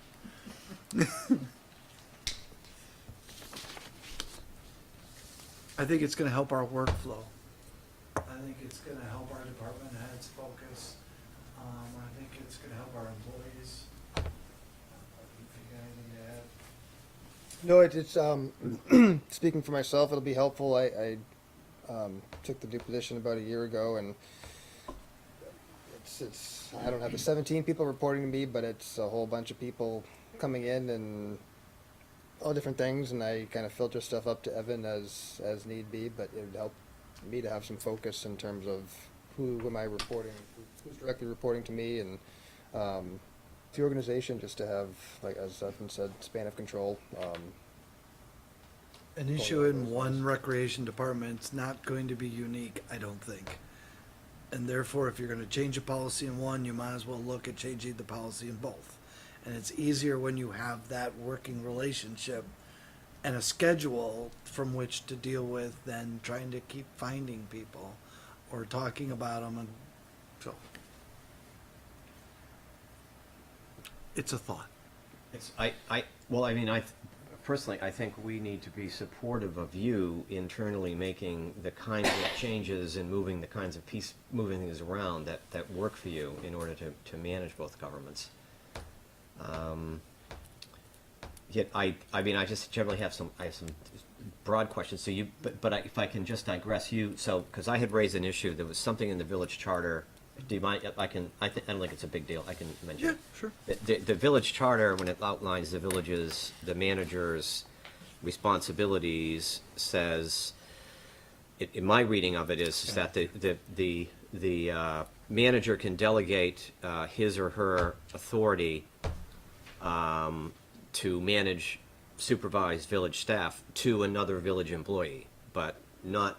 And so I read that as that might be a little problematic, assigning someone who's not a village employee to supervise village staff. I wasn't sure, and we're not talking about direct supervision of a village association, so as I said, I didn't think it would be that problematic, but I thought it was something we need to consider, because we don't want to organize yourself and then find out that we're doing something that someone can object to. The one question I have, why you have, I can see police, fire, human resources, and the deputy town manager reporting directly to you, but why did IT rise to the significance that it reports directly to you and not to the deputy town manager or someone else? I'm just out of curiosity. Interesting. So when we were doing this, we were trying to equalize what it was. A lot of public safety stuff is confidential, and really just stays, as I've told you before, sometimes I just get a call and say, you might see a helicopter. We're going to be over on the street because someone's not going to make it. Or something like that. I don't get addresses, but things like that, or we have this thing going on. So I get that. Public safety stays with me. Why IT? So we sat down with a bunch of things, and we wanted 6. We started doing some conversations about the ones that are aligning, the ones that are yet to be aligned, and the ones that are aligned. And we both all want, and I figure a lot of IT work has decisions that have a lot of workflow in it. It's not just something you stick with the one person. So I'll give you, for instance, we have tons of different softwares. Everybody wants a newer version of their software. Everybody, and sometimes the software crosses departments. And if you change one, you have to change the other, and somebody has to play referee. Me. And a lot of it's expensive. Okay. That's why you have HR under you still, too. Yes. So it touches every, Yep. every department. But be honest, it reports to me, but HR is a group effort. And it works with the department heads too, because they have to tell us what they need, and they work through HR. But a lot of the policies, the employee manuals, the union contracts, all that flows through HR, flows through finance, flows through the manager, and I end up getting all the grievances or try to avoid grievances. So I kept that to myself, for myself, and to the manager position. And how many departments total is it? 18 or? I believe it's 18. Yeah, so that would be really a pretty big span.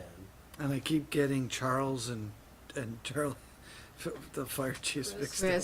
Chris and Charlie mixed. See, I keep doing it. Darn it. And yeah, it's daunting. I really would love to get out to the libraries. I'd love to get out, and I still will. But I just, it's just This it's might hard. give you an opportunity to do that by. Evan, have you, I know that when, in organizations, when management is considering reorganization, the chain of command, you don't actually ask, you don't necessarily need to go out and ask, but would it be helpful if you asked feedback from department heads and said, here's what we're thinking, what do you think of this, or do you not want to know that, do you not want to do that? I'm sorry to put you on the spot. I already did it. You did it, okay. I wasn't showed clear. them this long before I showed it to anybody. Okay, all I right. said, this is what I'm thinking. and What Do did you you say? have any comments? Okay. And it got changed a bit. Okay. We made the wastewater treatment plant its own entity under this plan. But they understood what we're trying to do. They all still would love that 5 minutes with me, and I'd love to give them that 5 minutes. But I'll be working on my goals. I'll be working on meeting with the school district. But I brought it to them, and most of them who would give me any comment think it's a good idea. I'd throw it out. I don't know if anybody's spoken to you or to Greg. Yeah, we used to have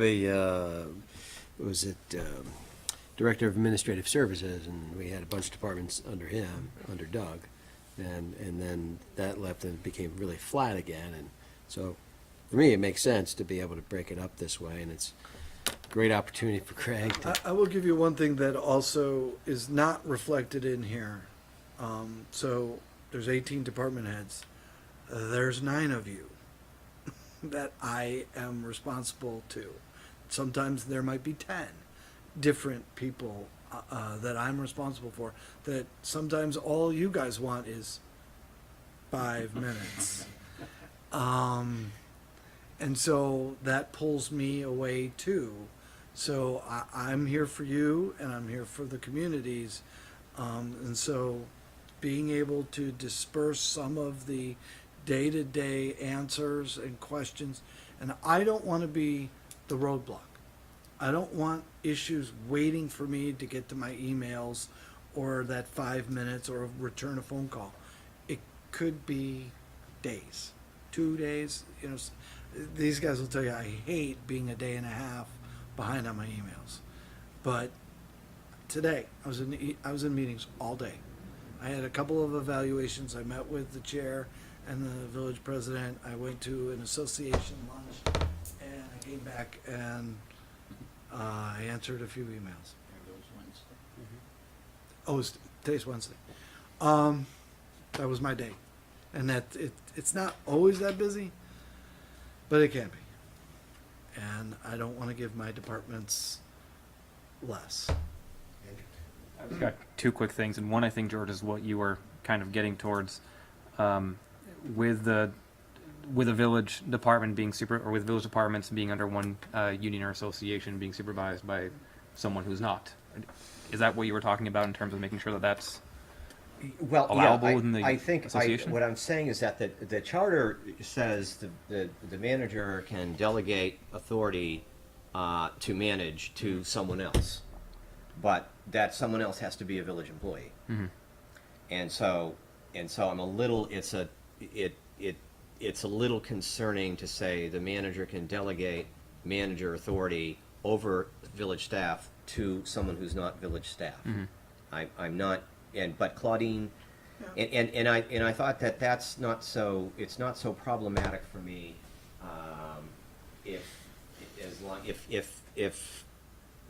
if Evan was appointing a town person to directly supervise someone who's in the village association, but village association staff are still going to be reporting to their traditional department head. This is really department heads. Gotcha. This is an organization of department heads. It's not really an organization of Right. general staff. I gotcha. So I think we're kind of maybe a comfortable step removed.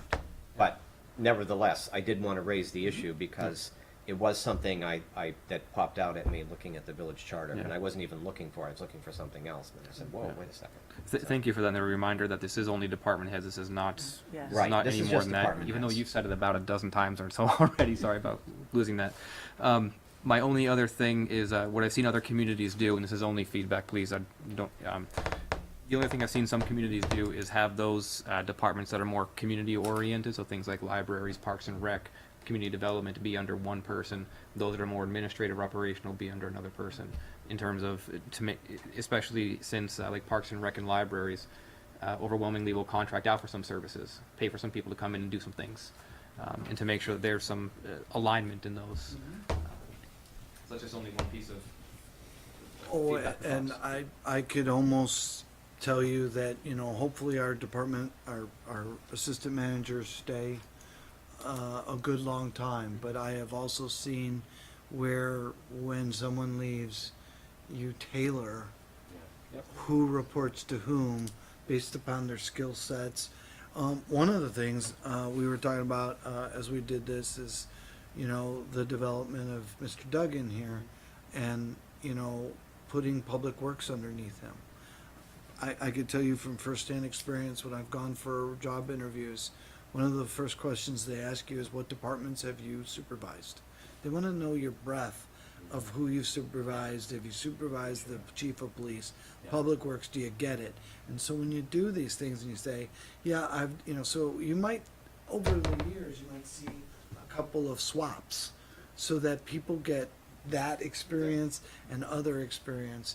So, because our job is, we love them to stay forever, but we have succession planning, we have career planning, we have things, and then sometimes you just have some expertise. Sounds great. Other comments? Elaine? Just a quick question, Evan, can you remind us when the communications position is starting? We just posted that this week, and we are looking to start it mid-September or mid to late September. Patty Benoit's retirement is mid to late October, so we're looking to get a month overlap. Thanks. We are also just same thing. We are looking to when we know of people leaving, we try to bring someone in at least a couple of weeks into that overlap, especially if we know they're retiring or something. We have Randy Baines, our assessor, retiring at the end of the year. Lauren retiring at the end of the year. Patty in October. Yeah, I'm like a complex. Don't take it personally. So we try to think ahead to get people in, the recruiting process, the interview process, 3 to 4 weeks of notice to their current employer into the pit. Do you want, what are you gonna do with this? Is this just for us to chew on for a little while and then you're gonna, the reason I'm asking, if you don't mind, and I'm gonna have to ask the indulgence of both boards, but I'd kinda like to have, I wouldn't normally do this. Usually if you don't show up, then you don't, it's not your problem, it's not our problem, but for Lori and Dan, I'd like to see if they might just have a couple of questions, if that would be okay. Or do you need to get this approved No, tonight? I don't know, what, I didn't mean to I would bring it up. I would have liked to have put it in place August 1st, but there's no. Well, I don't see magic- why you can't. There's no magic to that date. I just, if I can either get a concurrence unless I hear otherwise. Yeah, I think, I just have I don't think they're gonna come in and, I guess I'm looking for some sort of between of us formally voting, yes, boom, we're gonna go I don't think forth a and do vote's this. needed here, no. And just giving you general sense, yeah, we like this, go ahead and do it. It's just so it gives them a little slack to come in and have some. So can we have, I mean, today's the 18th. If I don't hear anything, say by next week this time? Yeah, I'll try to alert them to it and let Okay. them know if they have any And questions. then we have to communicate back to both boards what any of those concerns are. Well, only if it results in you having to change that, no? I mean, my guessing is that they're not gonna, but I would like to just, could be looked at as significant, and I'd like them to get a shot at looking at it anyway. Mike? I'm not sure we have that authority, though, do we? To- Doesn't he have staffing authority? I don't know. Oh, he definitely does by Yes. charter. Yes. Yeah, most Yeah. definitely. And it's But I just agree a with the courtesy to come to us. The courtesy of waiting for Dan and Lori would be. Yeah. Yeah. And it's a courtesy for Evan to come to us Oh, with his absolutely, changes as well. With his authority, I think it's very wise to come back to the board with that. But I don't have any problem giving them a week with their feedback. Or anybody, but give yourselves a chance to, if you come up with anything. But I'd really like to do this soon, so that I put the pieces in place before the budget. You don't want them to do it before they have a chance to weigh in, though, right? Yeah, I mean, I would just like to not present them with a fait accompli, and sorry, if they go, wait a second, I didn't understand, why are you doing this, and too bad, sorry, you don't get to ask any questions, so I would just like to give them that opportunity. But we'd expect this, if there's no major concerns from them, to be implemented by August 1st then, Yeah. right? Right. Okay. You good to move on? Thank you. Okay, thank you. Thanks for bringing that forward to us, appreciate it. Okay, we did not need executive session for that, good. All right, we're on to F, you want to do that one? George? Well, I'm gonna pass this on to Elaine and Okay. Irene. All right. These were the definitions of commonly used words around governance and consolidation. Do you? Sure, I'll take, we had two definitions that we added, one on community, and I guess we expanded the governance one because at the last joint meeting, folks wanted to see more on that. So those are the two things that have changed. Okay. Not a lot of changes, but we wanted to present those and make sure. Anybody have concerns with the changes, or everybody okay? I thought they were well done, Yep. Yeah. to be honest with you. Andy, how about you? I'm good with the changes, but I do have one question about what happens if we come up with another word. It's too late, can't It's a use it. living I document. think we add it as it occurs. This is not. Sure, we can be an ad hoc committee. You guys good with that? All right, yeah, sure. This isn't gonna be a one-week process. Okay. So I don't think we need to approve that, though, but they do want to say thank you to the both of you, Irene and Elaine, for being willing to do this in the committee. So now we have common language, which is very good. Andy? Recommendation does say to approve it, Oh, we're though, gonna do it? with the memo. I Okay. think it- Yeah, I was gonna say formalizes it. All right. Then what's the board's pleasure? I'll make a motion. Okay. I move that the select board approve definitions of commonly used words around governance and consolidation. Thank you, Andy. Do I have a second? Irene, any further discussion? Irene? I'm more that Evan is doing similar definitions with the staff, and I think it would be nice if we cross-pollinated our definitions, that we got a chance to see what staff finally agree on, and maybe you could share with them what we have. Now that I have yours, we'll do that and. Okay. Any other comments? Okay, all those in favor of the recommendation to approve the definitions of common used words around governance and consolidation signify by saying aye. Aye. Opposed? Okay, and passes unanimously. Thank you. Okay, similar motion for the trustees? I'll move the trustees approve the definitions of commonly used words around governance and consolidation.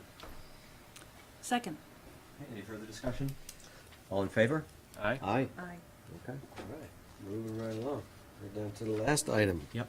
George. I will lead off and just introduce it, but again, I will pass it over to Elaine, if I can, Elaine. So the four of us, Irene, Elaine, Max, and I, as the governance subcommittee, met and talked sort of. I was elected chair. Thank you very much.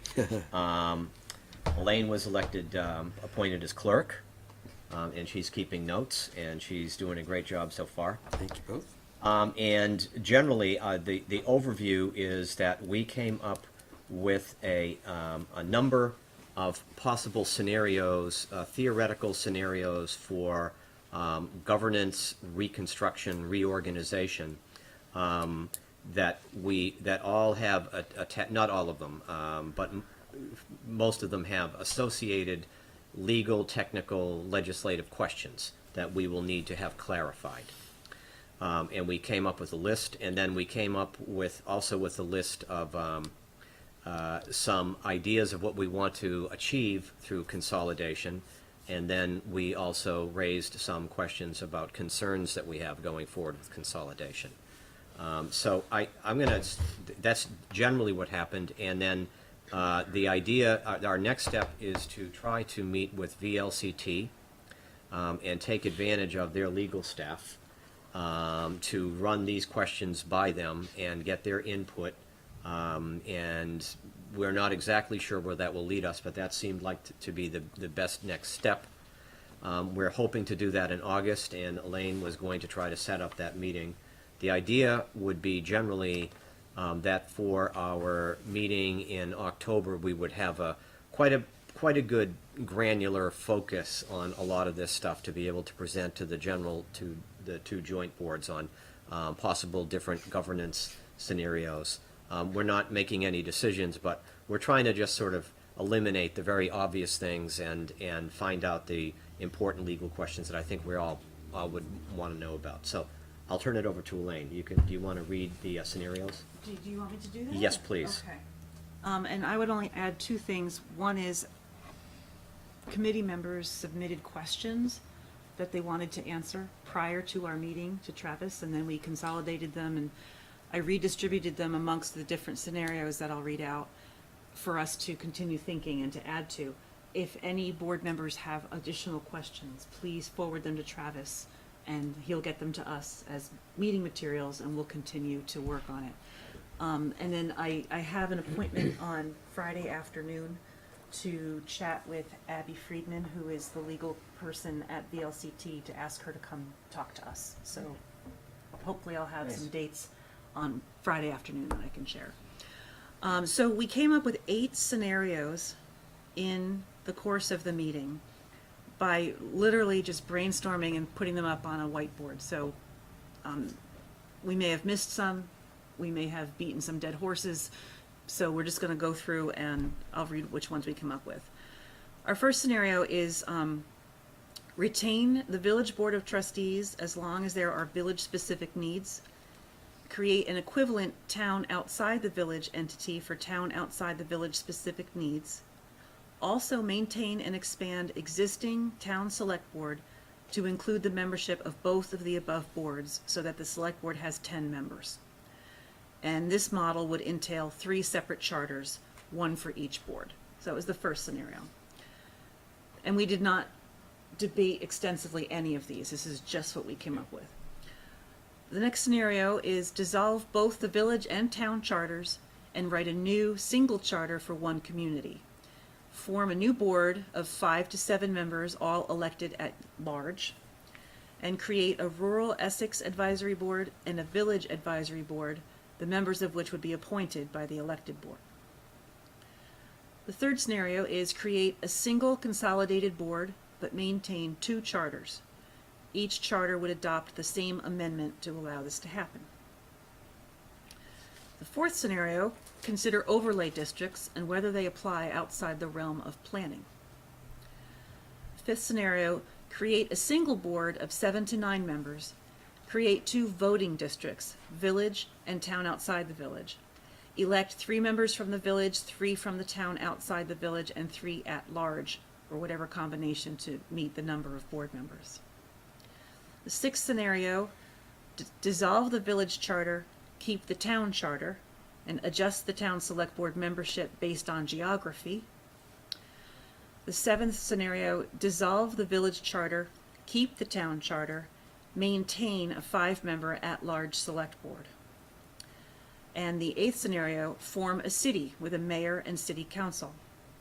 And after the fact, after we had the meeting, it occurred to me that we did not include as a scenario the current status quo, which is to maintain 2 charters for the village trustees and the town select board, and then complete current consolidation efforts, but do not consolidate any further. So those are the 9 scenarios that we are now working with. And again, if any board members have suggestions for others or questions about those scenarios, please send them to Travis. And that's what we worked on. We had a very productive conversation, I would say.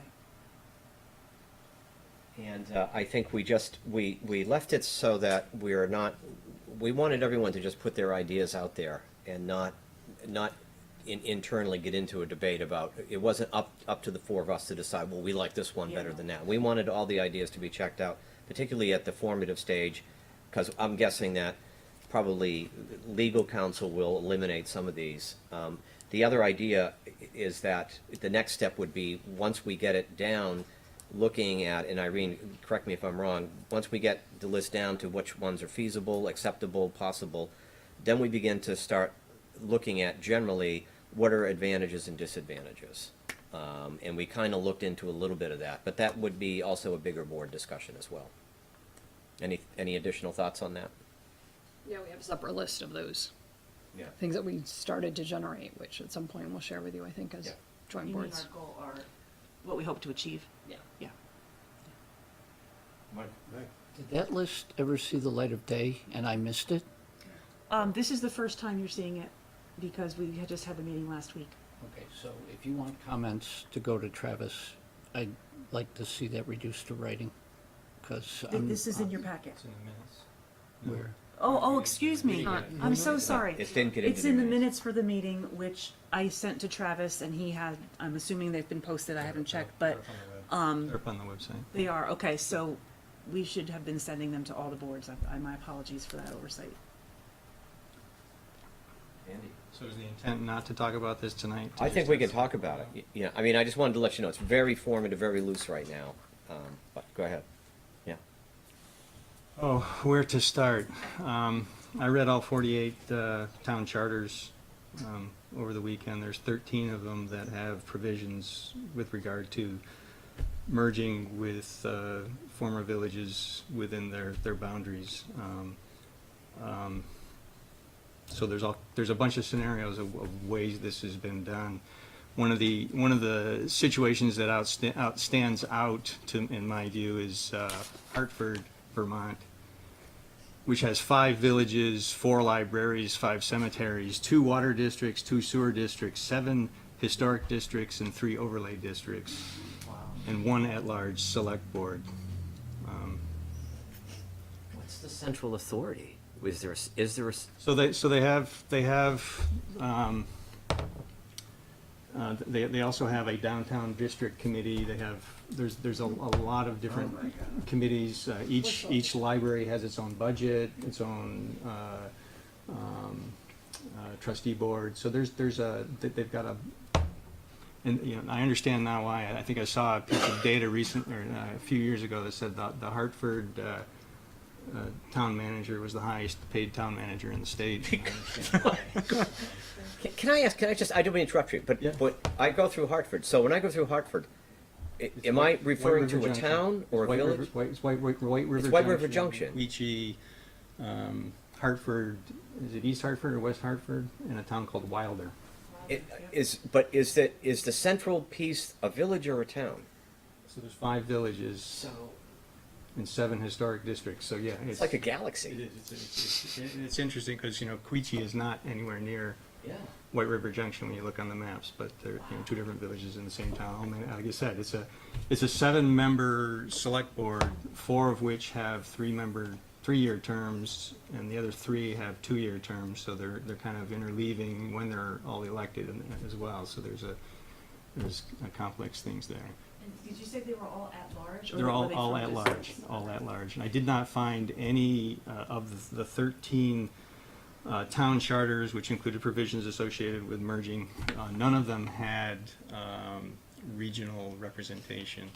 There were a couple of cases where they had the trustees stay in place for a limited amount of time, and it was very short. It was typically until the next town meeting that they would have both legislative boards in place, and then the trustees would cease to exist, and everybody would be, it would be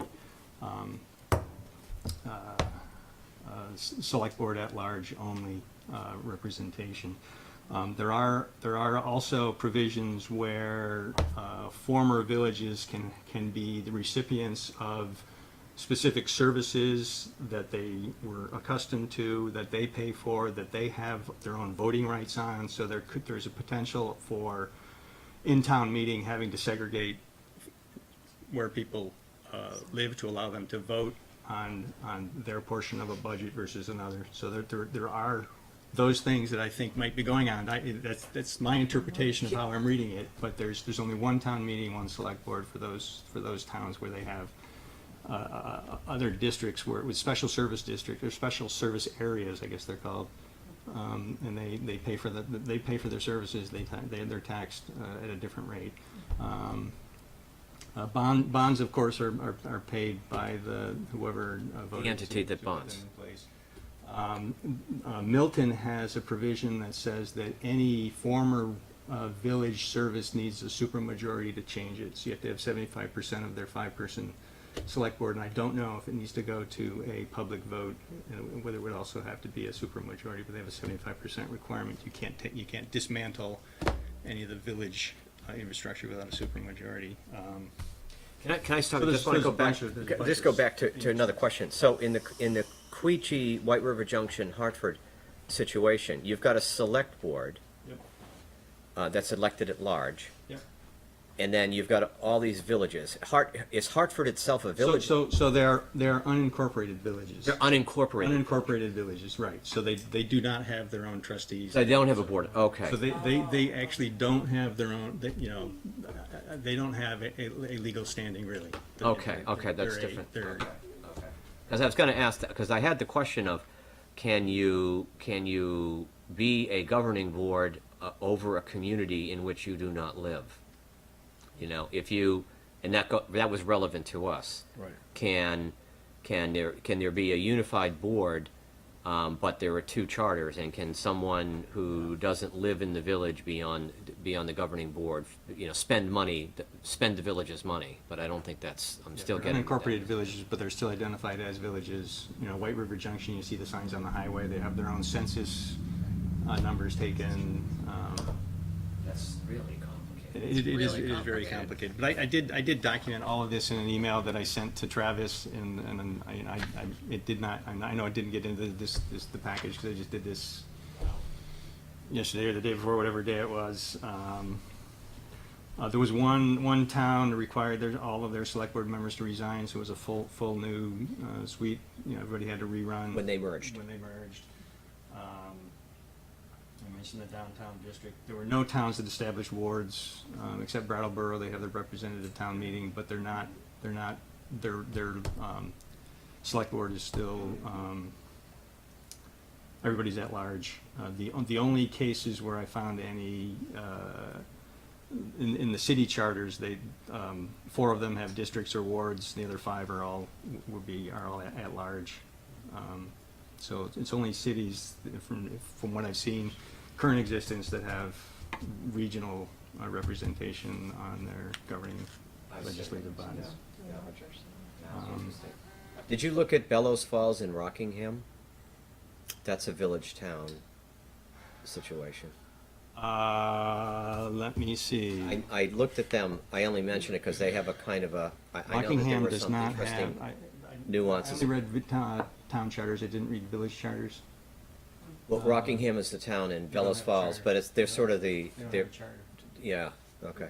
You can have a village charter within a town that doesn't have a charter. You can have a village charter Yeah. within a town, and the town itself doesn't have a charter. Correct.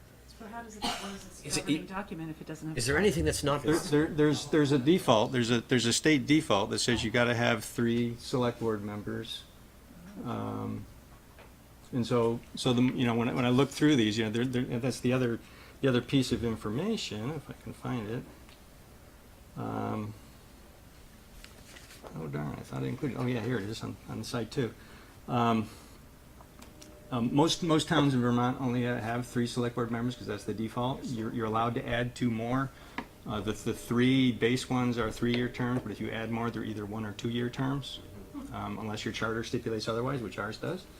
And so there are 21. There are 7 towns that have 5-member 3-year terms, like the town of Essex does.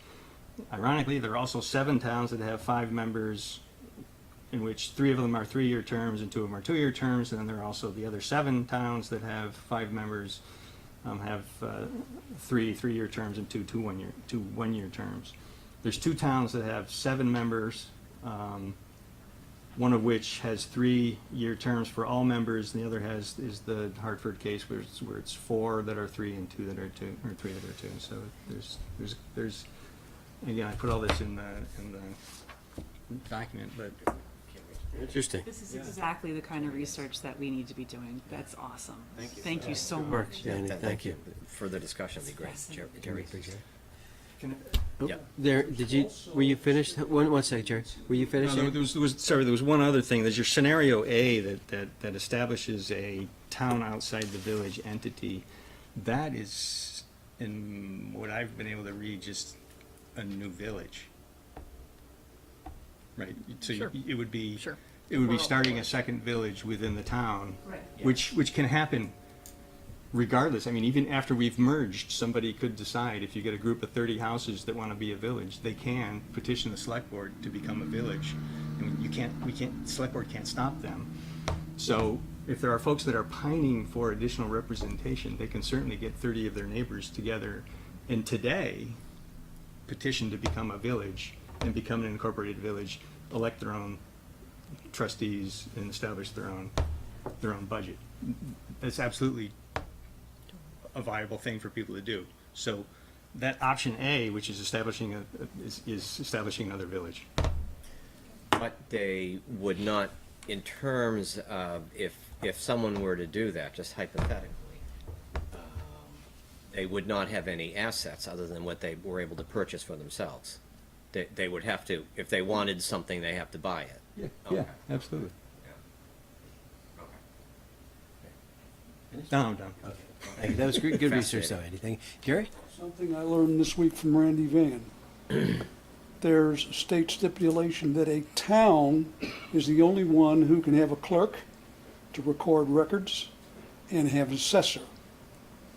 That's why the town is your assessor and why the town is your town clerk. We had a village clerk. You have a village clerk for your village records, but they don't keep, your village clerk doesn't keep land records. No. It doesn't keep birth and death and marriage records. Those are done at the town level by state law. Thank you, Jerry. Thank you. So you know, Hartford is the town, despite all those other entities that are hiding within it. And there's also a second village in Rockingham, Saxon's River, Saxon's Falls, something or other like that. That's also in Rockingham. Thank you, Jerry. So, that's where we are, and we'll just let you know, and the 4 of us are gonna continue to, and we'll just keep you up to date. Yep. In the next several weeks and get some answers to the plausibility of these scenarios and bring it back to all of you. Minutes will be posted on the website. So the minutes are on the Already up there, website, yeah. but, It's a select board meeting, so they have to be up. Right. I'm just saying that's where they are. And package that the subcommittee gets to work on is available to everybody on the boards. So when they get to our tablets, they're on your tablets too. So that if you want to see what the subcommittee's up to, you'll have access same time. That it for that one? Okay. Then just comments on the reading file? Let's see, I'm not sure whose hand went up first. Erin? I was impressed at Brookhaven here in the article about New York State having 9 villages and 110 special districts, but sounds like Andy found one closer to home that's almost as complex, with a lot fewer people. Yeah. Right. So thanks, Andy. Anybody else? Andy? For the backstage liquor license thing, do we, the select board, need to revisit our ruling on that to clarify, so we approve of the condition? Yeah, we also need to see what our authority is. So it'll come back. We can have that discussion. Yes, it does need to come back. I don't know if it has to come back immediately, but we have to finalize it. They were approved subject to state action and whatnot, and so then you should take it out. If you decide that the state action was appropriate and nothing further, you close it and you move on, but the gentleman should be noticed of that hearing, and we have to see if he's available, and it probably, my guess is it'll be either the first or second select board in August. We'll try to figure out what he's available for, but we should close it out. The other thing is the item D is a special meeting agenda. H910 Act 166 updated the definition of meetings relative to open meeting law.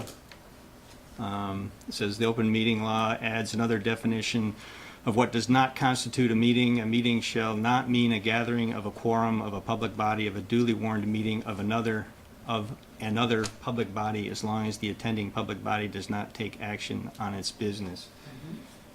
I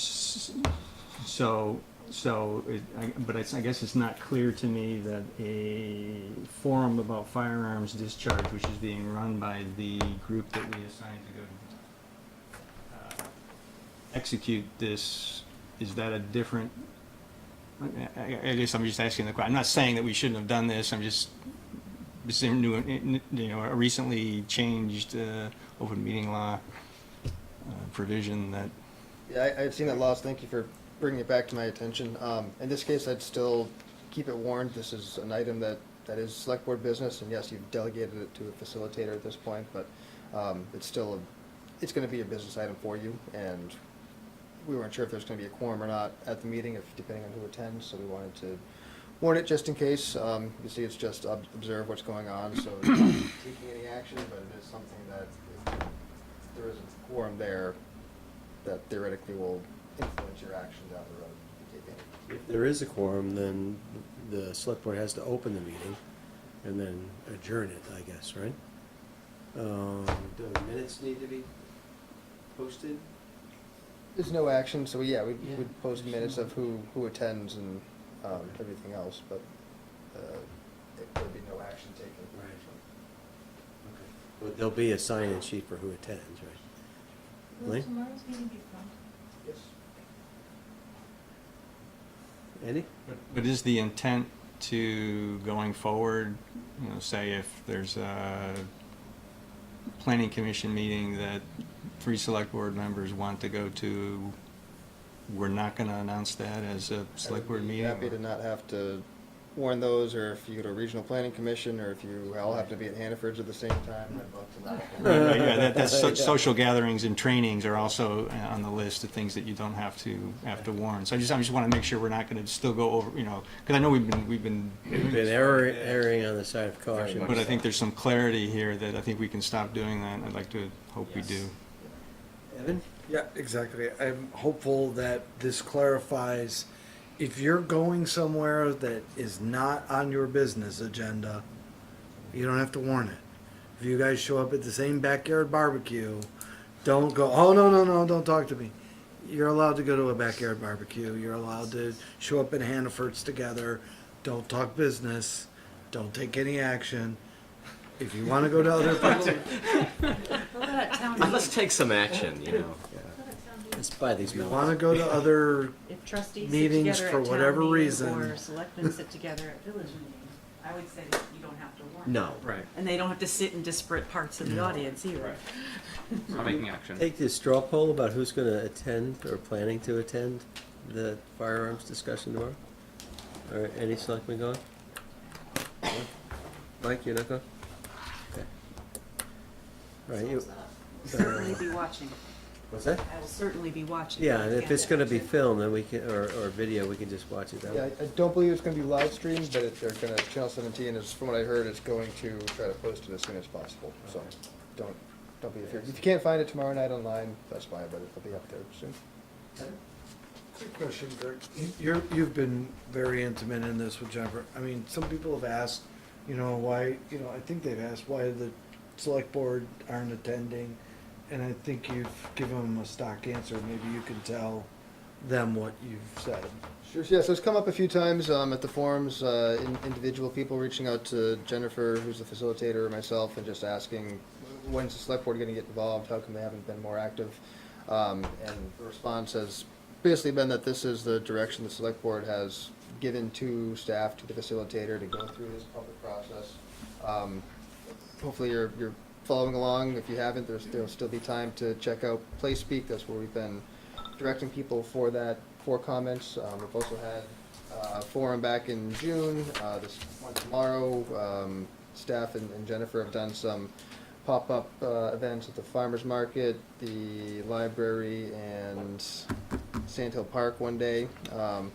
So there's been plenty of outreach and feedback. Jennifer's going to have a report ready for you to review on August 6th. Kind of summarizing a lot of the feedback and results that have come through. We've told people that you are their select board, you represent them. We're not telling them they can't reach out to you or contact you in any way, but at this point we're trying to direct people to Play Speak, to the forums to try to summarize that report. Once that report is put together, the idea at this point is to give that to the select board in the reading file in August, actually probably a business item because Jennifer will present it. Have a chance to digest it, hopefully a second meeting in August, have a discussion about whether or not you'd like to see any potential ordinance changes, give staff some time to put something together if need be, present that in September, and looking at early October having a public hearing if need be. So people have been informed that right now Play Speak is the primary resource, but there are other opportunities where it'll be a business item at openly warned meetings, and eventually there will be a public hearing if there are any ordinance changes. So people will have other ways to weigh in. And that's basically been the explanation and response.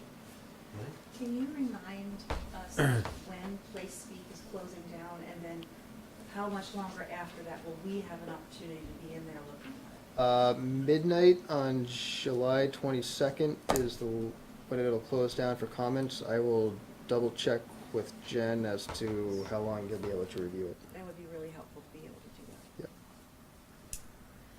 Okay, any other comments on the reading file? Okay, hearing none, then I think our business is done. So we just need a motion to adjourn. I'll move to adjourn. Thank you, Elaine. Do I have a second? Second. Thank you, Irene. All those in favor of adjourning, signify by saying aye. Aye. All right, we're done. Thank Knowing your you. motion, the trustees adjourn. I'll move the trustees adjourn. Oh, second. Dan's not here. Work with me. All in favor? Aye. Good work tonight, everybody. Yeah. Again.